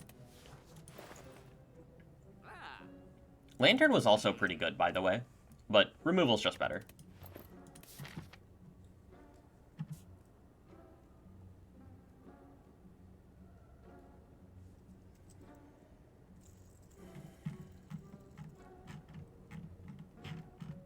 Yeah, I'm thinking about a nightmare scenario in which this gives us like normality, and if that were to be the case, then we would just go this way and go like ultra conservative path, which this might even be the path that we're going anyway. So, yeah, we're done. We're done here. Okay, it's just bites, which obviously we don't take.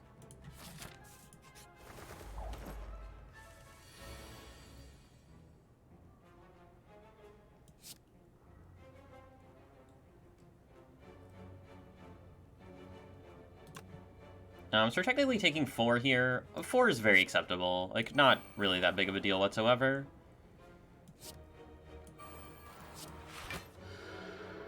Doesn't matter because we're taking puzzle here. Thanks for that follow, friend.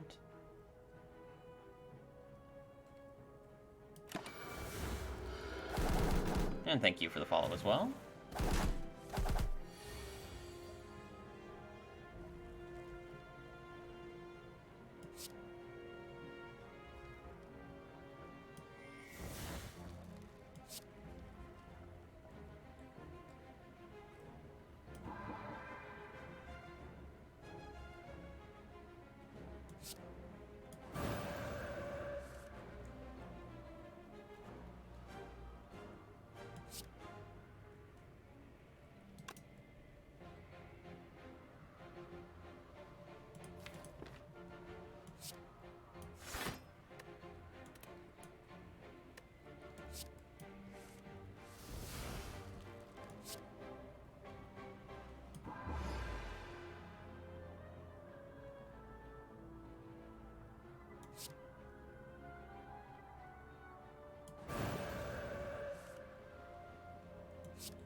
This is losing energy, right?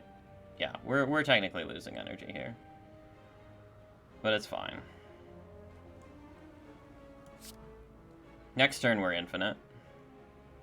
If we can draw. I don't know if we can, but whatever.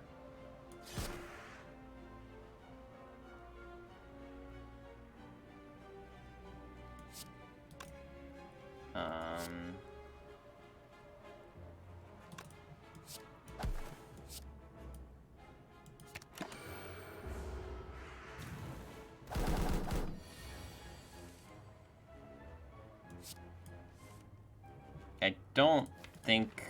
Yeah. If we didn't play the Reach Heaven, I think we could have done it. But I don't think we're quite there right now.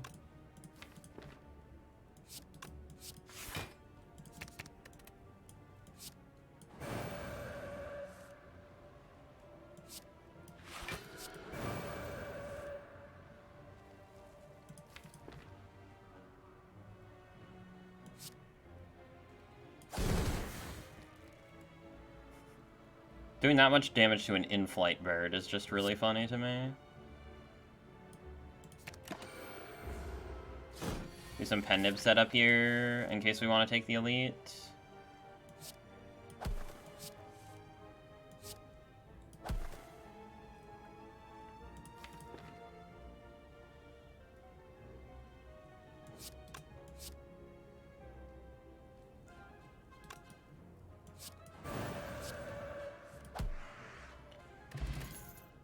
Okay, we don't take those. So, the elite is a little bit risky at the moment. And honestly, I just really like the upgrades. The upside of the elite path here is that we can do triple shop. Which has some potential. Well, triple shop would be 100 and then 125. So we'd have to earn 100 gold between this elite, and this. With the golden idol, how possible is that? It's 25% more, so on average, those give us... Yeah, I don't think that we even... Well, no, it's not 100 gold, right? It's like 90... No, it's 87 gold. So I actually think... Because 60, 75... Yeah, 25%. It's pretty close. Like, I think on average, we probably get there.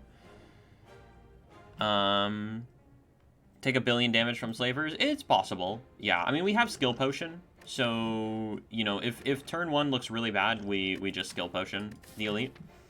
The thing is that this gets us an extra upgrade, which I like a lot.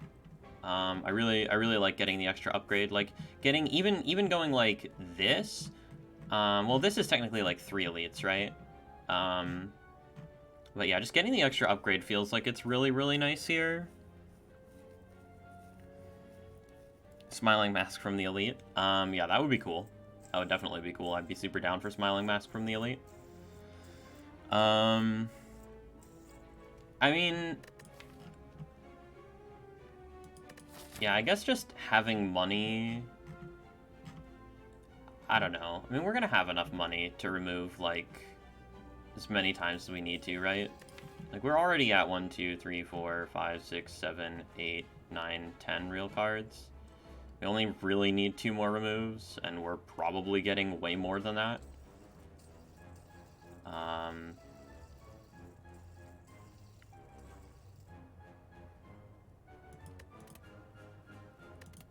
Yeah.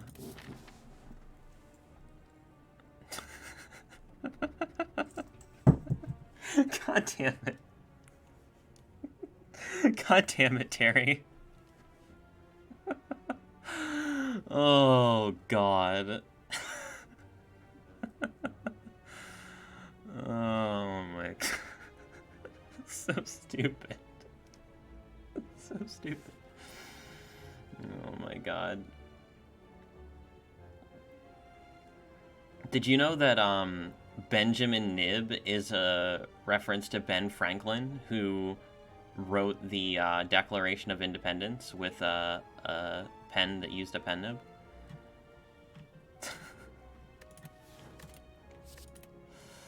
That definitely happened.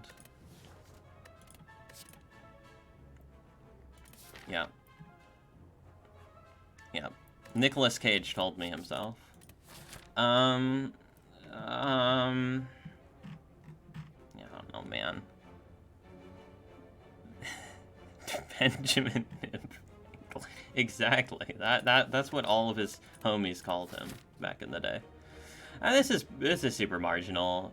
It really like barely matters what we do here, honestly. It's very, very difficult for it to matter because this deck basically already wins like every fight. Let's just get the upgrades, man. If the deck already wins every fight, like, let's just go for the upgrades here.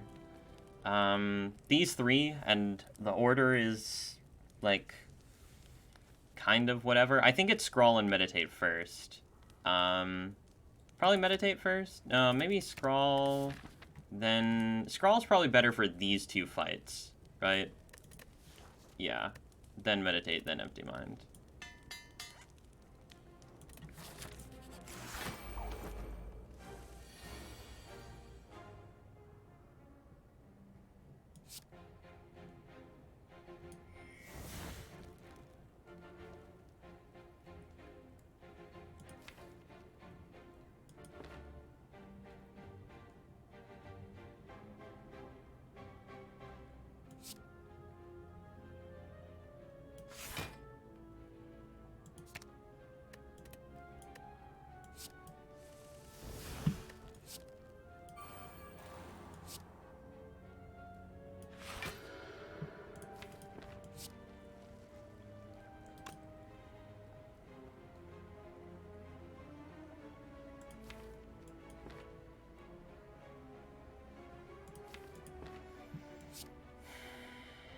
Take another 4. 4 seems to be the theme of all these hallways. We're just taking 4 every time.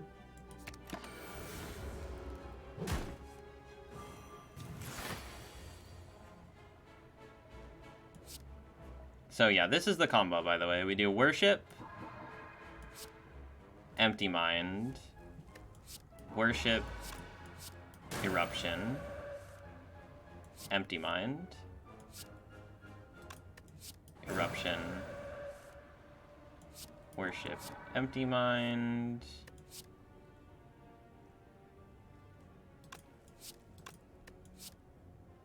Worship, Eruption.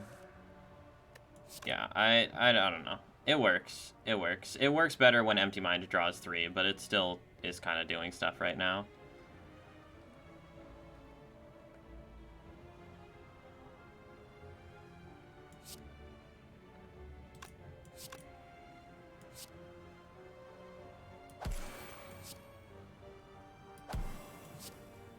Just get me out of here. I don't even care about this thing at this point. Oh, look. It's stuff that we don't need. Yeah, we don't need this. This is all garbage now. Now, it is important if you have not been a long-time viewer of the channel, and I know that there have been many new viewers recently, it is important for you to note that if I say a card is garbage, that is only in the context of the run. Generally speaking, Talk to the Hand and Empty Mind are both very good cards, but right now, we do not need them because they don't actually accomplish anything that our deck isn't already doing.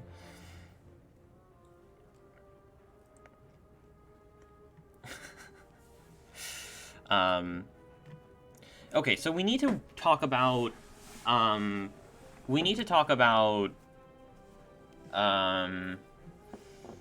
falling here.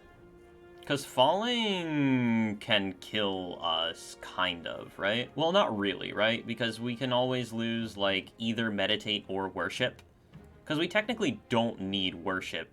We don't need worship to do, like, we can just go red-blue here, right?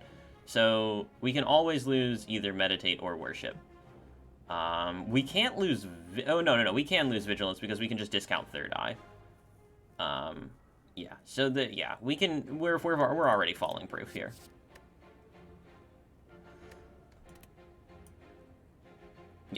Yeah, any skill is fine.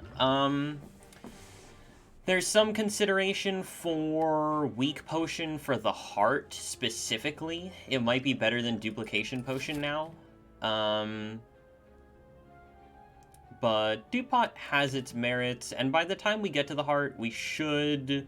Well, with Centennial Puzzle and Bag of Prep, by the time we get to the heart, it should be impossible for us to brick on turn 1. So we should just be completely fine. Talk to the Hand plus Dupont solves Beat of Death. So we actually already have Beat of Death solved with Vigilance.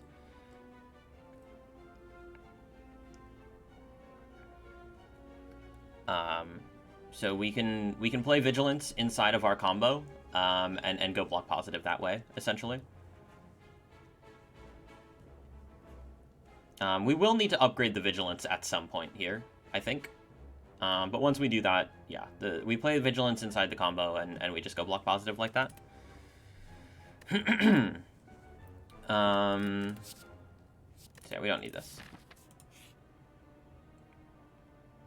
Okay, here's an interesting one, because the library is going to force us to add a card to our deck. You can technically back out of it, but it's considered a glitch. So if we read, we have to add a card to our deck. And we don't really want to add a card to our deck unless it's like Vault. Vault would basically be like the only card that I'd really want to add to this deck right now. So yeah, I think this is a lazy sleeper moment here.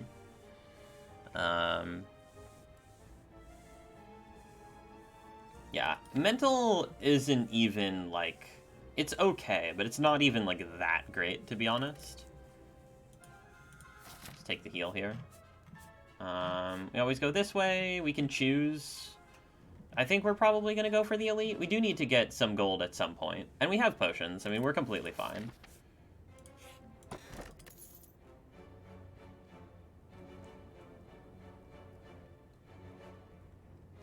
Did somebody say something about this elite giving us smiling mask?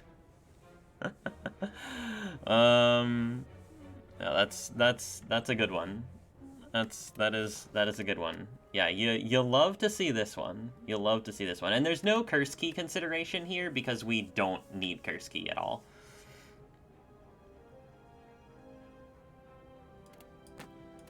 Do we even need the gold now? I mean, probably not, but it's also just totally free. It's just, this elite is just, like, beyond free. Well, is it? Hold on. How bad are slavers? Like, how bad can slavers be? I mean, the worst thing that happens in slavers is we take a good chunk of damage, but we're on 57. Like, realistically, it's not gonna be that much of a deal. What's up, Prankster? How's it going? Realistically, it's actually just not that much of a deal. But, honestly, I'm feeling lazy.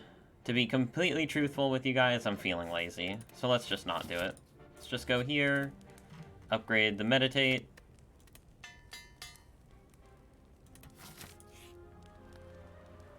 Here are the apparitions, if we want them. I don't think that we do. I don't think that they're necessary. Just a lazy 25 streak, you know. They're okay. They do slow us down versus Nemesis, and that's kind of like the only thing that I'm actually scared of, because all of the typical stuff that kills us, like, we're already infinite, we already have really good early turns, we already kill Time Eater, we already kill Heart, we are already falling proof, right? So all of the normal stuff is secured, except for we can't go turn 1 infinite. So Nemesis is actually scary if Nemesis burns us on turn 1. That's like the main thing that we need to worry about at this point.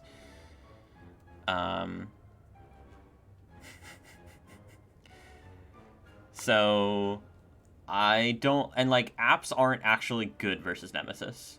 Well, they're actually, yeah, I don't know. I don't want to deal with this garbage. Just get me out of here. Get me out of here.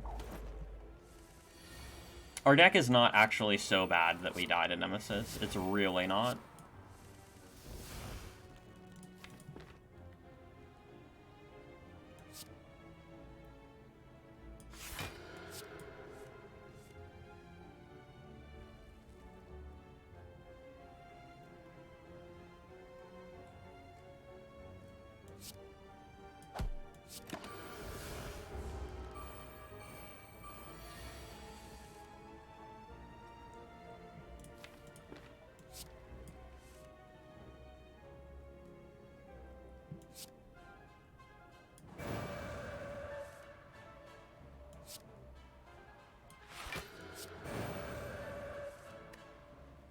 Wait. Whoops.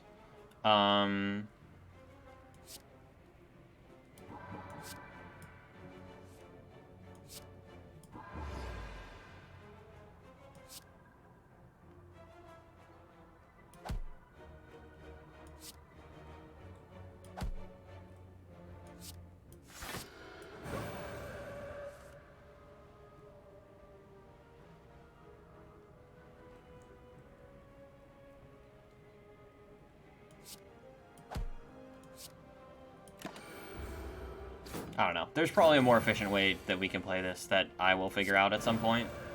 But guess what? That point is not right now, because I'm lazy.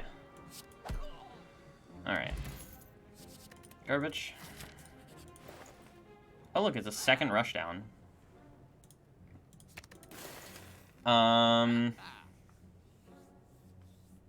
Do we want / need a second rushdown? It definitely makes things, like, easier? I don't know if even easier is the right word. Probably not important. Yeah, I would agree. Doesn't really actually accomplish that much for us. Vajra doesn't matter. I guess it technically helps in Nemesis, but it's expensive. I'd rather take stuff that's, you know, not expensive or whatever.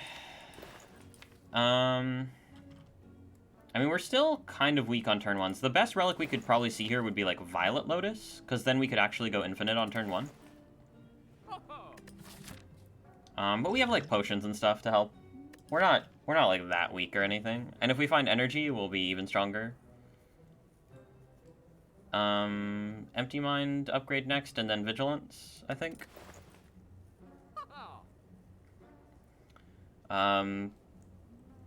Yeah, I think we're cool here. We're good.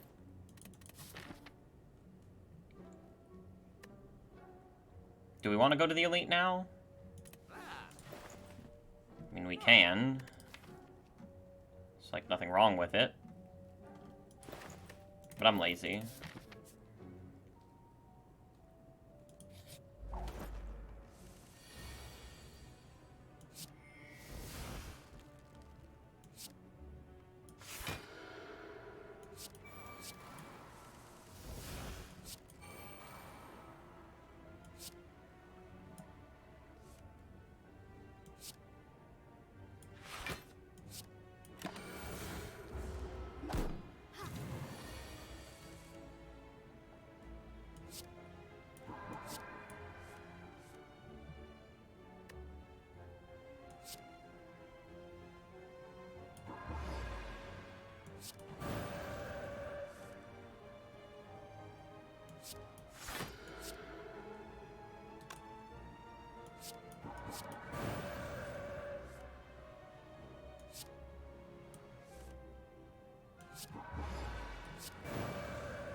Protect establishment. That's a pog combo right there. That is a pogorific mega combo. Just get me out.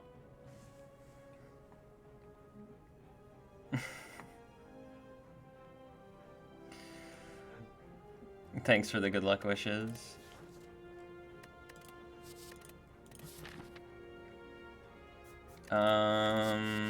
Yeah. I don't even know why I'm taking time in this run anymore. It's just, like, super over. Let's upgrade this thing.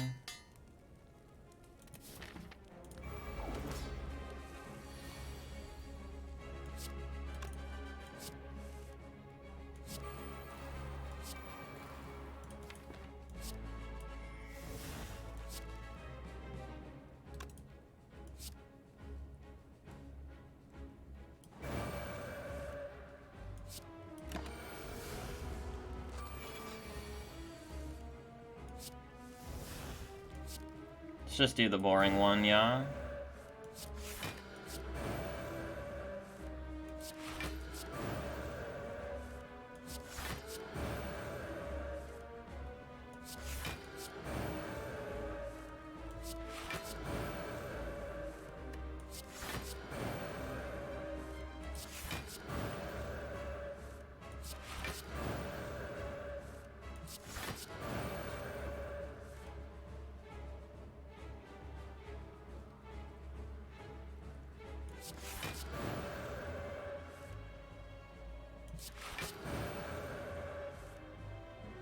Yeah, unfortunately, this is not ethical gaming, and you know what? There's no reason to be ethical, because these are not human persons, okay? These are just mindless androids. They're even more mindless than normal androids, because they're literally minions of a robot. It's like the cringe of the cringe. You can't get more cringy than these guys.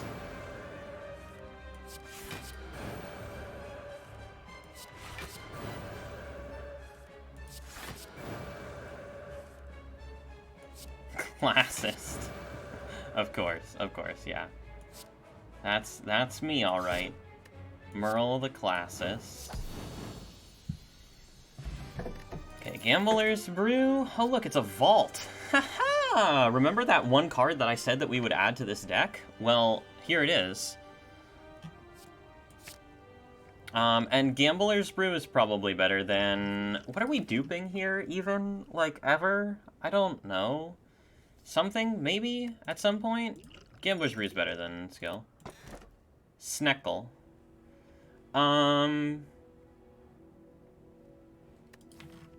If we take Fusion Hammer, it means that we can't upgrade Vigilance or Vault. I mean, yeah, Fusion Hammer, whatever. Snecko I would definitely skip. Let's just take the Bark. There's, like, no reason to... There's no reason to skip Bark, right? Like, Bark doesn't... I guess then the only reason would be, like, Colorless Potion, because you're forced to take the card. And, like, what if you were forced to take a real card and you had to add 2 copies of a card to your deck? But, like, you don't ever have to actually play the Colorless Potion. So... Isn't taking Fusion kind of like upgrading Vault? You're not wrong. I just, like, also want to upgrade Vigilance. Even though we probably don't have to. It's just easier for, like, convenience sake. Like, Hammer's probably better than Bark here. Probably. But, like, who cares? I'm taking my corn chip, damn it. Ethical gaming moment? Okay, so we are forced into an elite. We are forced into an elite. But... we technically have Vault now, so we can actually go infinite on turn 1.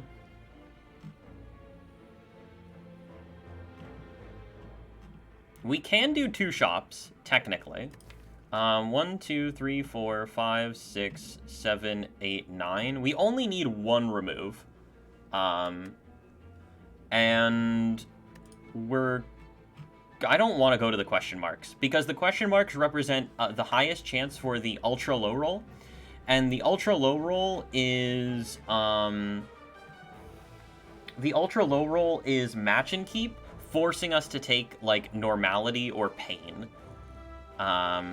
or regret. Regret would also be quite bad, but yeah, that's the ultra low roll. So we wanna have the lowest possible chance for that to happen.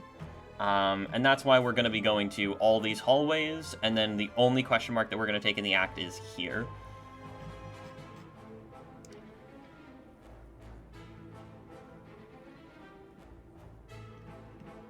I mean, yeah, we could do this. It's possible, but... Is there a falling low roll? No, because we can always lose a skill.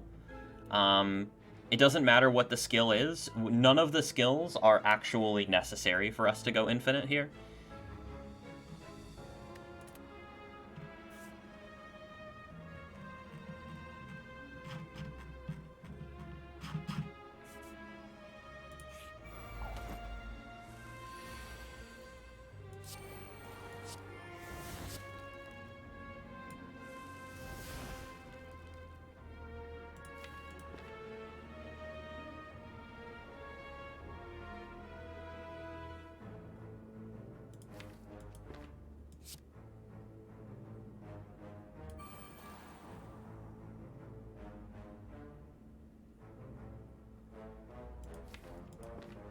We probably don't actually want to vault here, right? We just want to play, like, Vigilance, Empty Mind, Third Eye, Meditate.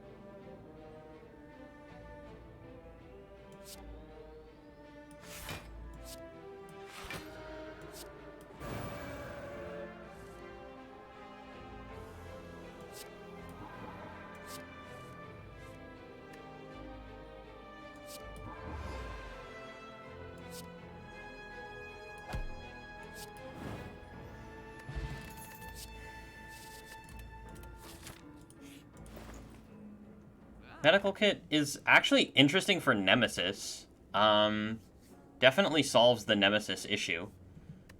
Like, completely. Unfortunately, that doesn't really do... Well, I mean, yeah, we can take it. There's no reason not to take it, really.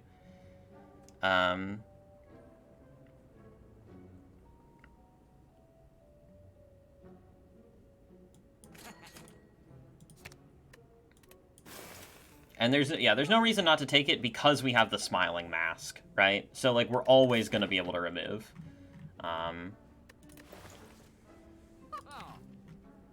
Yeah, the next removal, the removal in Act 4 will probably be, like, either Empty Fist or Reach Heaven. It doesn't really matter. I mean, we could honestly remove, like, basically anything, and it's fine.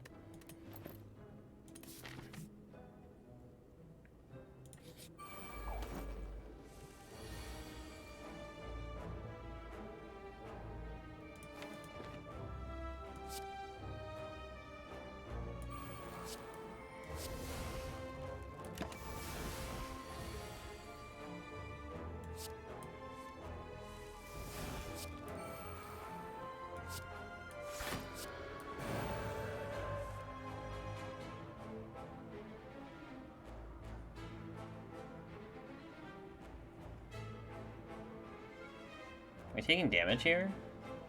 That's super cringe. Wait, no, we can kill, right? Yeah, we can just kill. We're fine.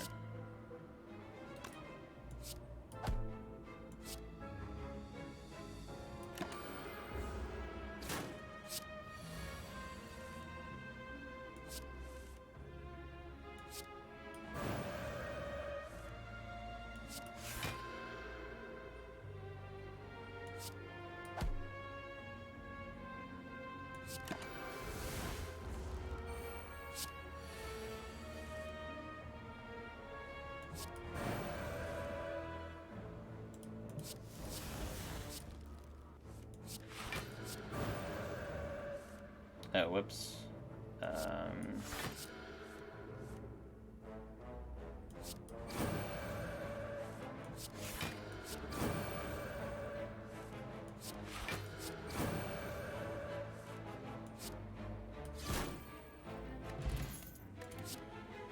Okay, another rushdown doesn't actually help us. Is Swift Potion better than Gambler's Brew? Probably, right? Yeah, I think Swift Potion is better than Gambler's Brew. I don't know about this dupe pot. With Nemesis being solved, I think that the dupe pot goes down in value. Yeah, dupe pot's like hella trash. With Nemesis solved, dupe pot sucks completely. I agree. Yeah, rushdown's no good. We move on. Once the vault is upgraded, this will be a lot nicer.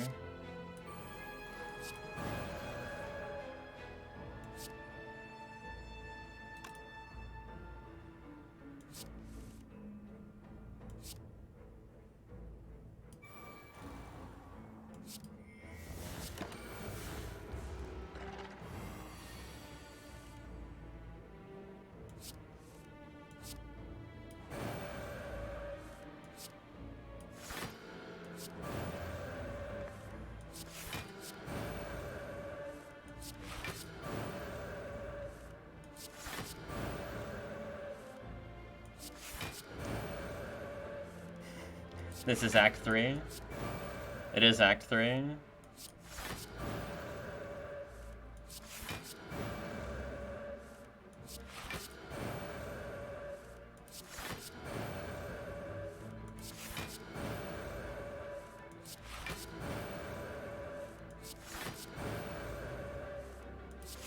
Alright, so while we're killing the Maw here, I'll tell you guys a little bit of the backstory of how I sort of, like, came to the conclusion that this was the way to play Watcher. Back in 2020, so I started playing Watcher, like, late 2019. And then, like, 2020, I was streaming. I think it was, like, either really late 2019 or really early 2020. I was streaming, and my computer broke. And so I was, like, on my laptop, and I was basically just, like, slamming Watcher runs over and over and over again. And the more Watcher runs that I played, the more that I realized that the vast majority of the ones that were winning were just at this point where it was like, oh, okay, well, this deck would just be better if I didn't have so many cards in it because I would just be infinite. And that got me thinking, like, okay, well, if just infinite is gonna win, like, every single run, then why don't I try to go infinite in every single run? And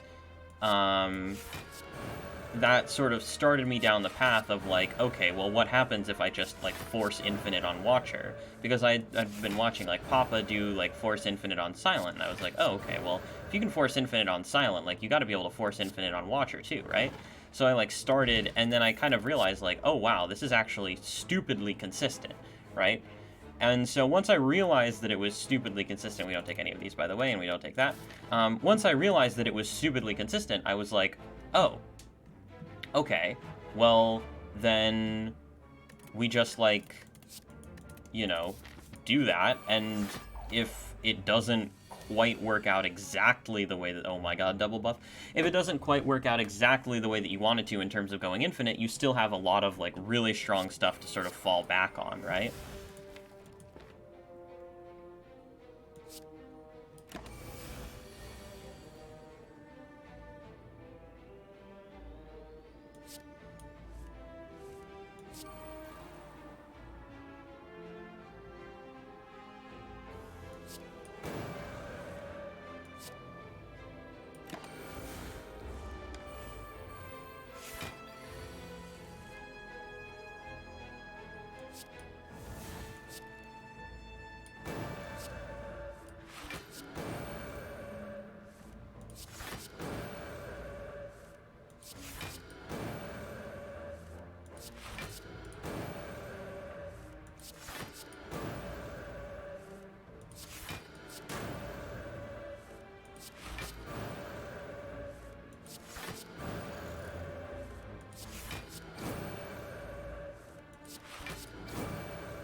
We will upgrade Vigilance eventually, but we can upgrade Vault and Vigilance and Recall all here, so that's what we'll do.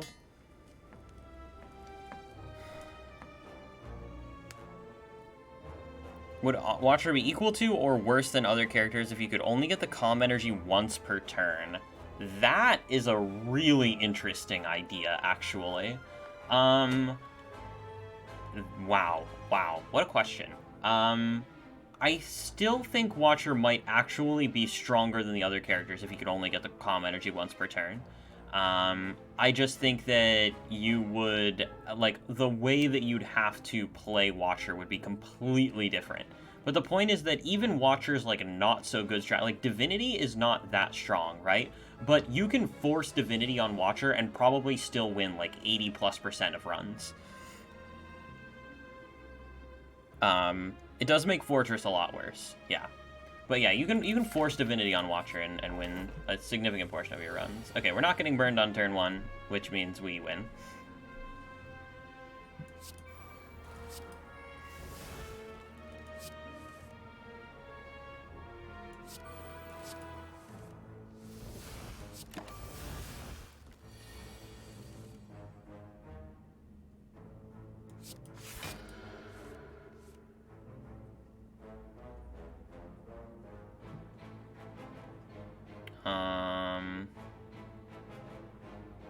Taking damage.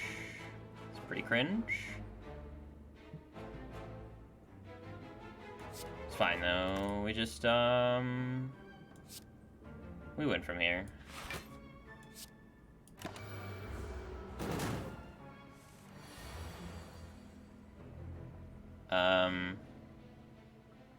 Okay, so here's a question we can ask ourselves.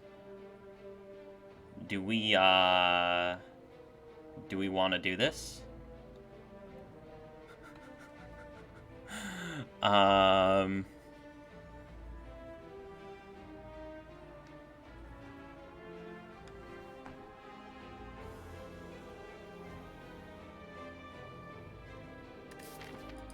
Relic add the boot. I mean, whatever. Let's just go.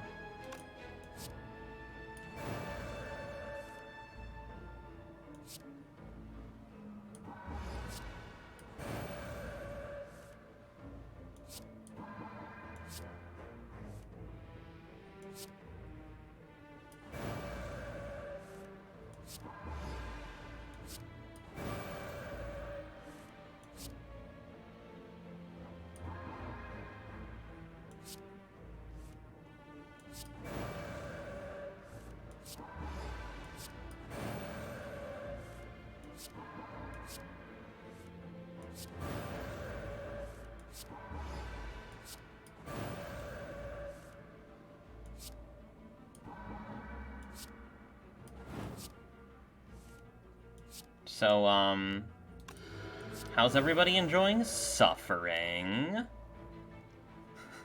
Halfway there.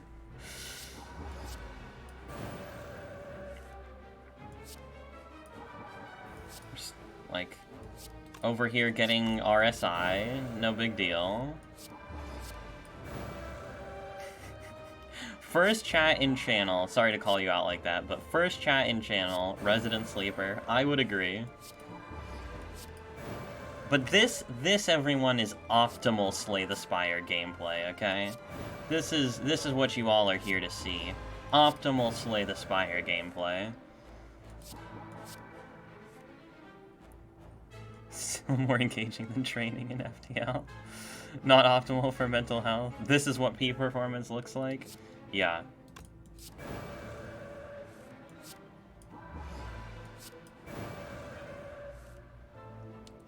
We can do, like, Vigilance Eruption for a while now, right? I mean, I guess we're losing a considerable amount of energy. Wait, we can do...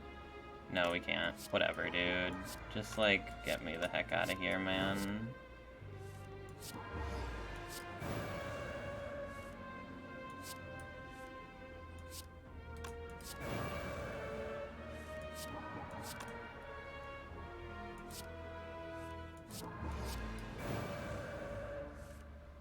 I hate everything.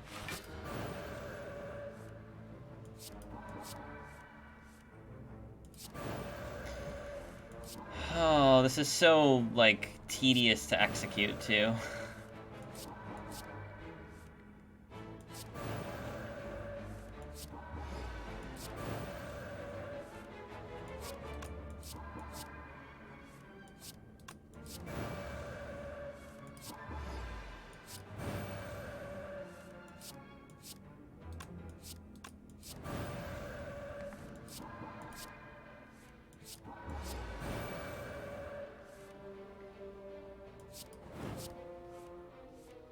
If only we had a tantrum.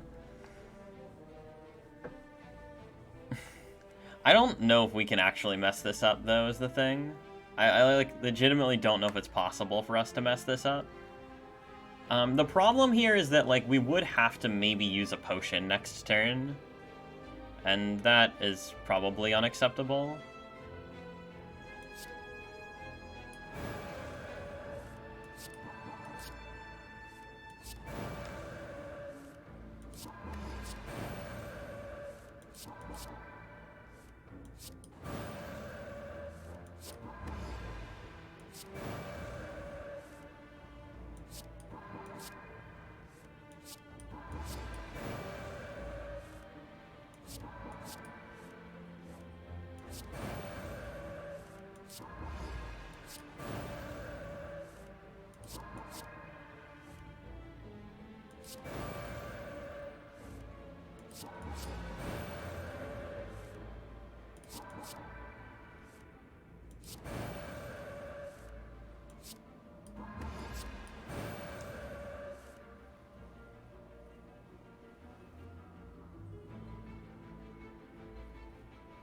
Nibs divinity through violence? Yeah, for 1 damage. I mean, I know you know that, but I'm simply lamenting the fact that is the case. Like, can we agree that this fight is over? I mean, we have Pen Nib, like, whatever, but also, like, whatever, you know? Meditate solves next turn? I mean, we have 5 burns, right? So, like, we have to draw into all of them, as well as drawing into our whole deck. So, like... Oh, we could actually... Wait. Yeah. Hold on. We can just do this. I'm stupid. We can just do this.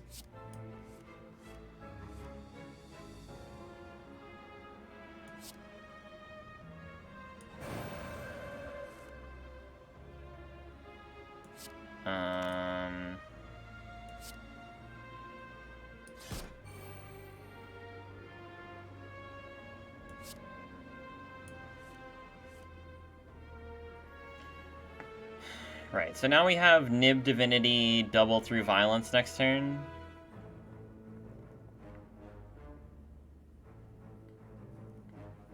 Like, that should kill.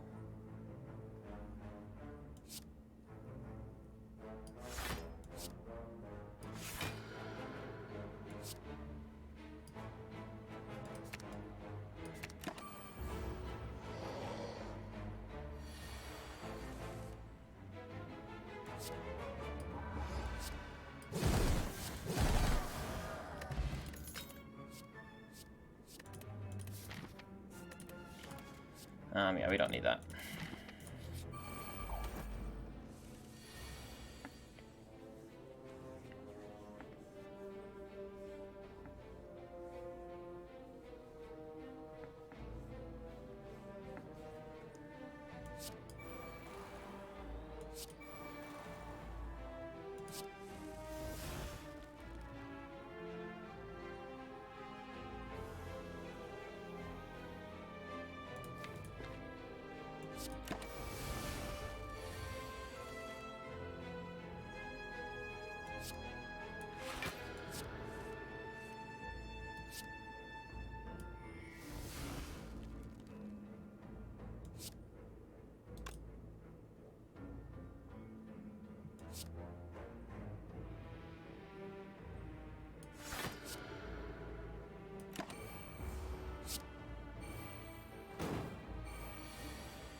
We've seen a lot of spikers this run.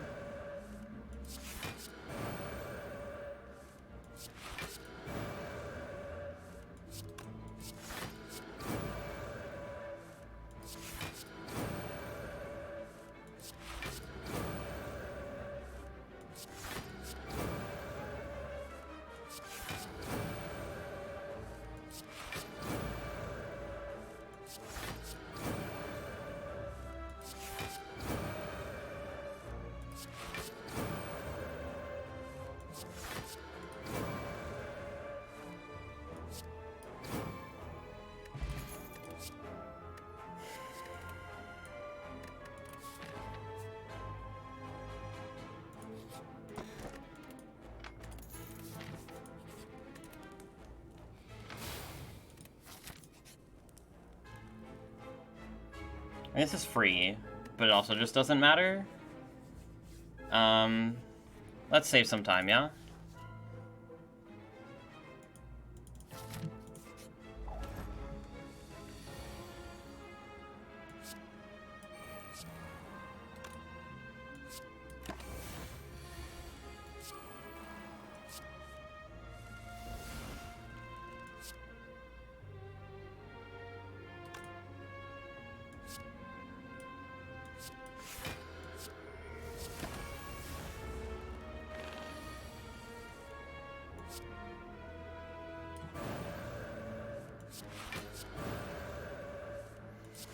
Okay.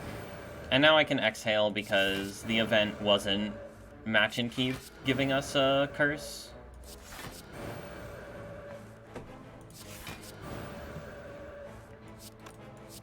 Which, like, is incredibly unlikely to happen. I mean, if you think about it, right, like, match and keep is a specific shrine. So the chance that it shows up in that event node is, like, probably 1% or lower, even. Then, on top of that, not only is match and keep a specific shrine, but you'd also have to specifically get either normality or pain or regret in the first card reward that you clicked on, and then you would also have to specifically get normality or pain or regret also in the second, the one that you clicked on. So it's like incredibly unlikely, but still technically possible, which is why it freaks me out. So this can't be Nemesis. Is this faster or slower than this? I have no idea, actually.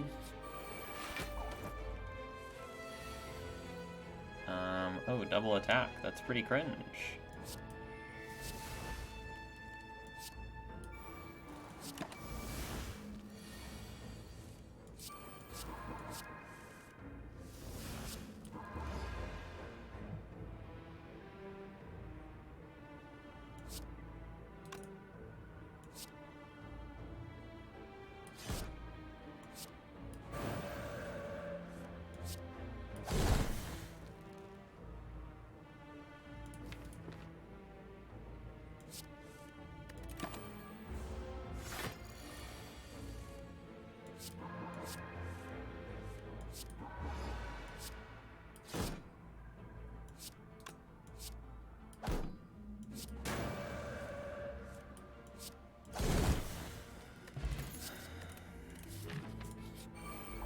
Oh god, this thing? Why do you exist?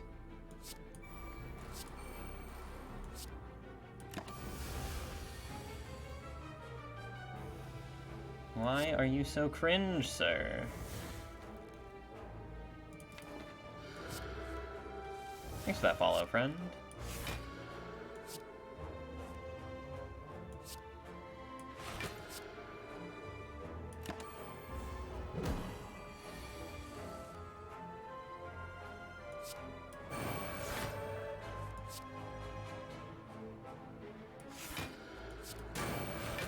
There's probably... Well, there definitely is a fast way to do this, yeah. We just do this, and then, like... this, and... that, and, like... that, and... that, and that... and then... that... and then... that,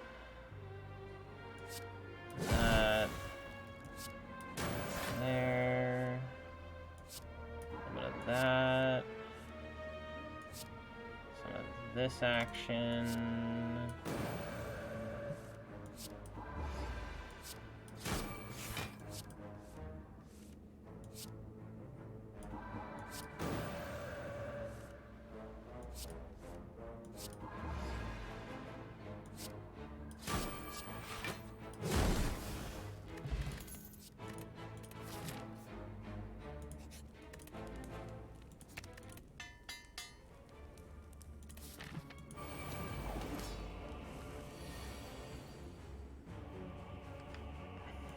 oh no, we're playing Powers versus the Awakened one.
Okay, now we can do the boring infinite.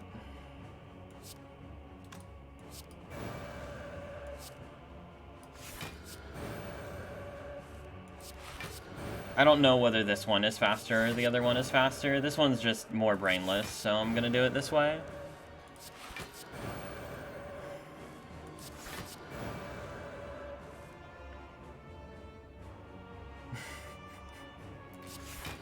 It's just the Watcher. It's just the Watcher. It's just... Just average watcher. And, like, not even kidding. Not even kidding. Like, actually average watcher run. This is gonna be... I think it was 15 out of 25, so it'll be 16 out of 26. So, like, you know, greater than half the time. Significantly greater than half the time. The watcher runs are just infinite.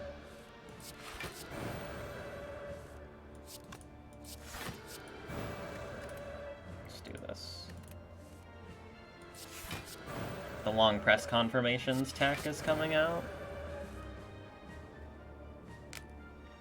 20 heart rotating. Well, we might play non-watcher runs after this run.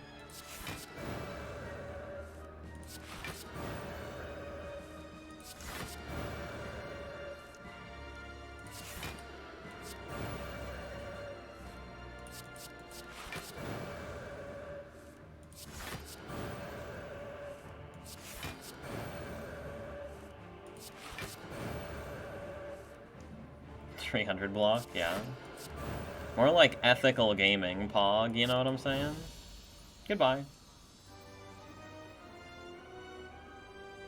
Gotta be ethical. Oh good, it's not time meter? Thank goodness. I really didn't want it to be time meter, you know?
No problems here. We're just executing the infinite, as you do.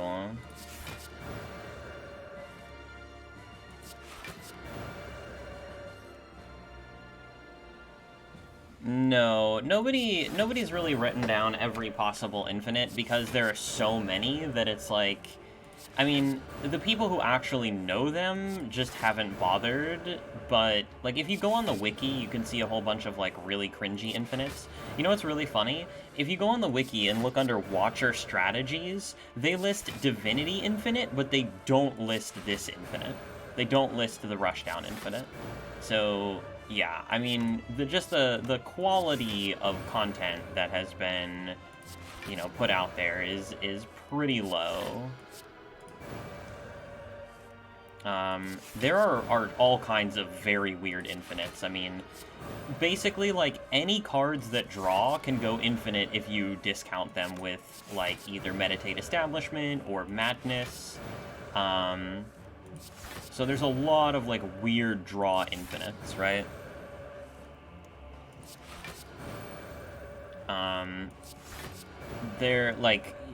There's Unceasing Top infinites, there's Sundial infinites, there's, like, Bloodletting Reaper infinites, like, you know, the list goes on. What I would say is that what's more relevant for you as a player is learning what the conditions are that are required in order for an infinite to actually work, right? So the conditions that are required are it has to be able to always draw back the cards that you played, right? And then it has to be, okay, so it has to be repeatable. You have to be able to either be energy neutral or gaining energy while you're doing it. And you also have to be able to, yeah, I mean, it's just draw and energy neutrality. But then, you know, when you're talking about going forward, you have to have, you know, actual, like, damage or block that you're gaining in order for it to make the infinite relevant. For example, like Inner Peace Indignation with Rushdown is technically an infinite, but if you just are doing those two things, you're not actually accomplishing anything. You're just entering Common Wrath over and over again. You're not dealing damage. You're not gaining energy.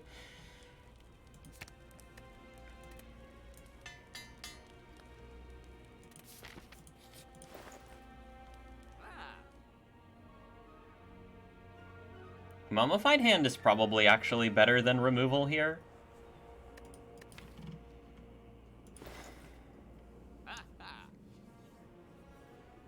Yeah, I think Mummified Hand is significantly better than removal.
Oh, we bottom decked Eruption and Empty Mind. That's funny.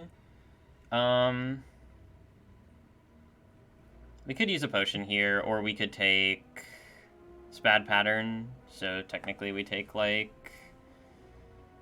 we're blocking for 23, they're attacking for 33. We can technically turn around if we want to. Yeah, let's just do that.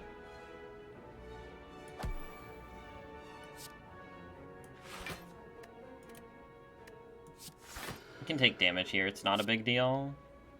It's really not.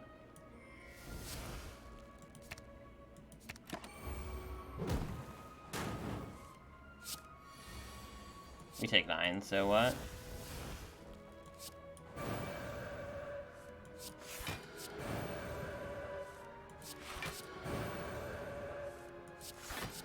We could have used a potion to avoid damage there, but I really don't care.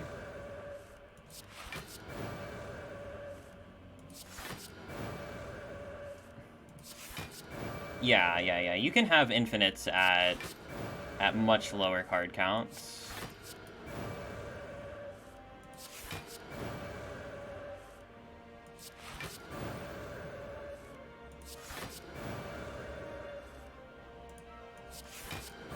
And the heart actually doesn't do any damage to us on turn 1, which is kind of a dumb move on its part.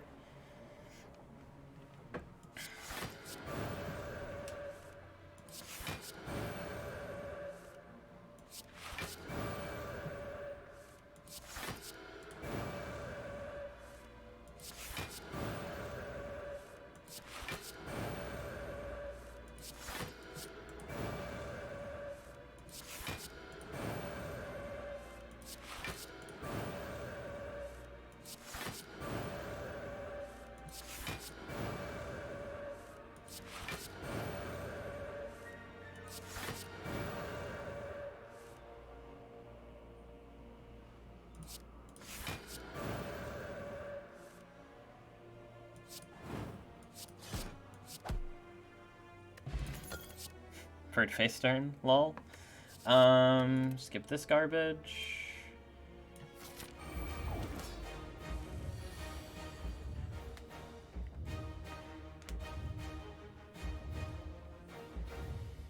Okay, we can take puzzle this turn, it's totally fine to do that.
Oh, we have Sacred Bark.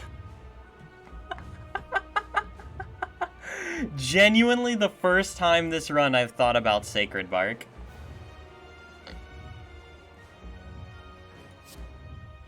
But it is actually relevant here.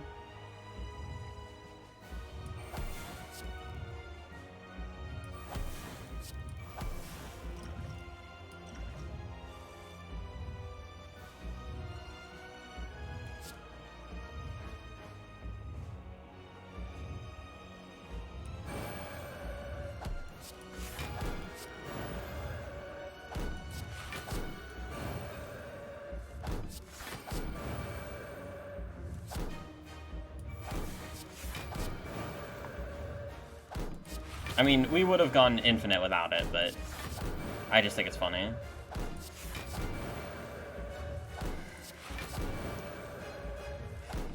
Now 4 turns of this, exactly.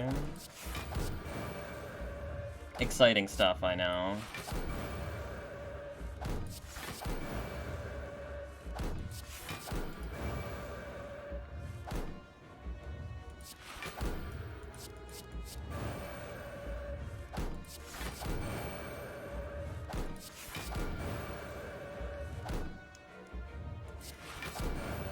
Very poggers, indeed. Bark is a boss relic? Yeah, Bark is a boss relic. I mean, it definitely deserves to be a boss relic. It's just, like, you know, not every boss relic can be, like, they all can't be amazing, right? Like, that's just the plight of it. And in any set of things that you're looking at that are objectively different, yet are, you know, put in the same, like, setting, like, there's gonna be one that's there are gonna be some that are you know, better than others, right? It's just, like, guaranteed to be the case.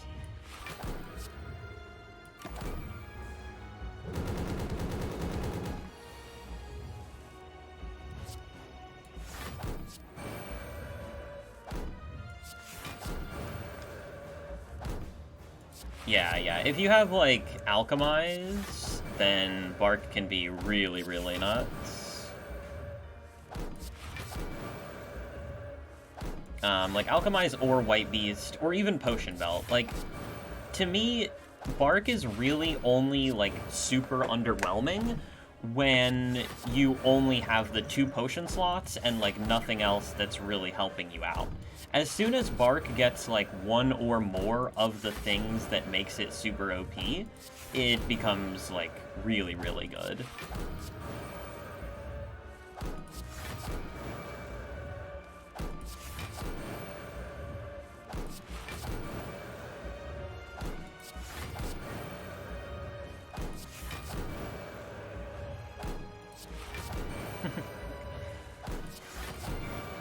Almost.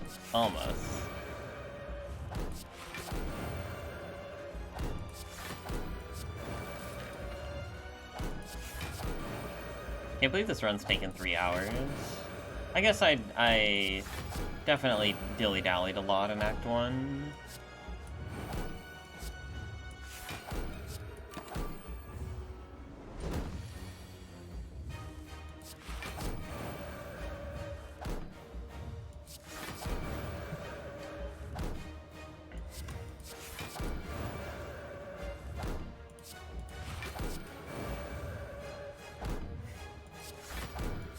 Yeah. So I actually have the long press confirmations tech going on right now. I usually do that at the end of the run if I'm close to the end turn when I'm executing my infinite.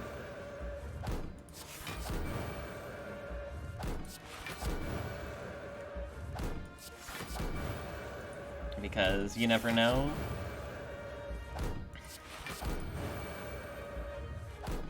You never know what can happen, you know what I'm saying?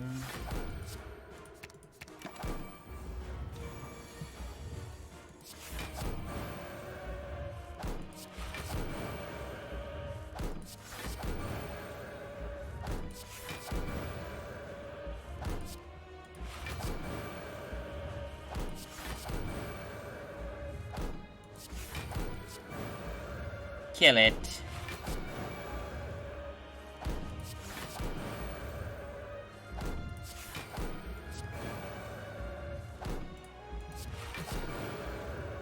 Thanks for that follow, friend. Wait. Oops.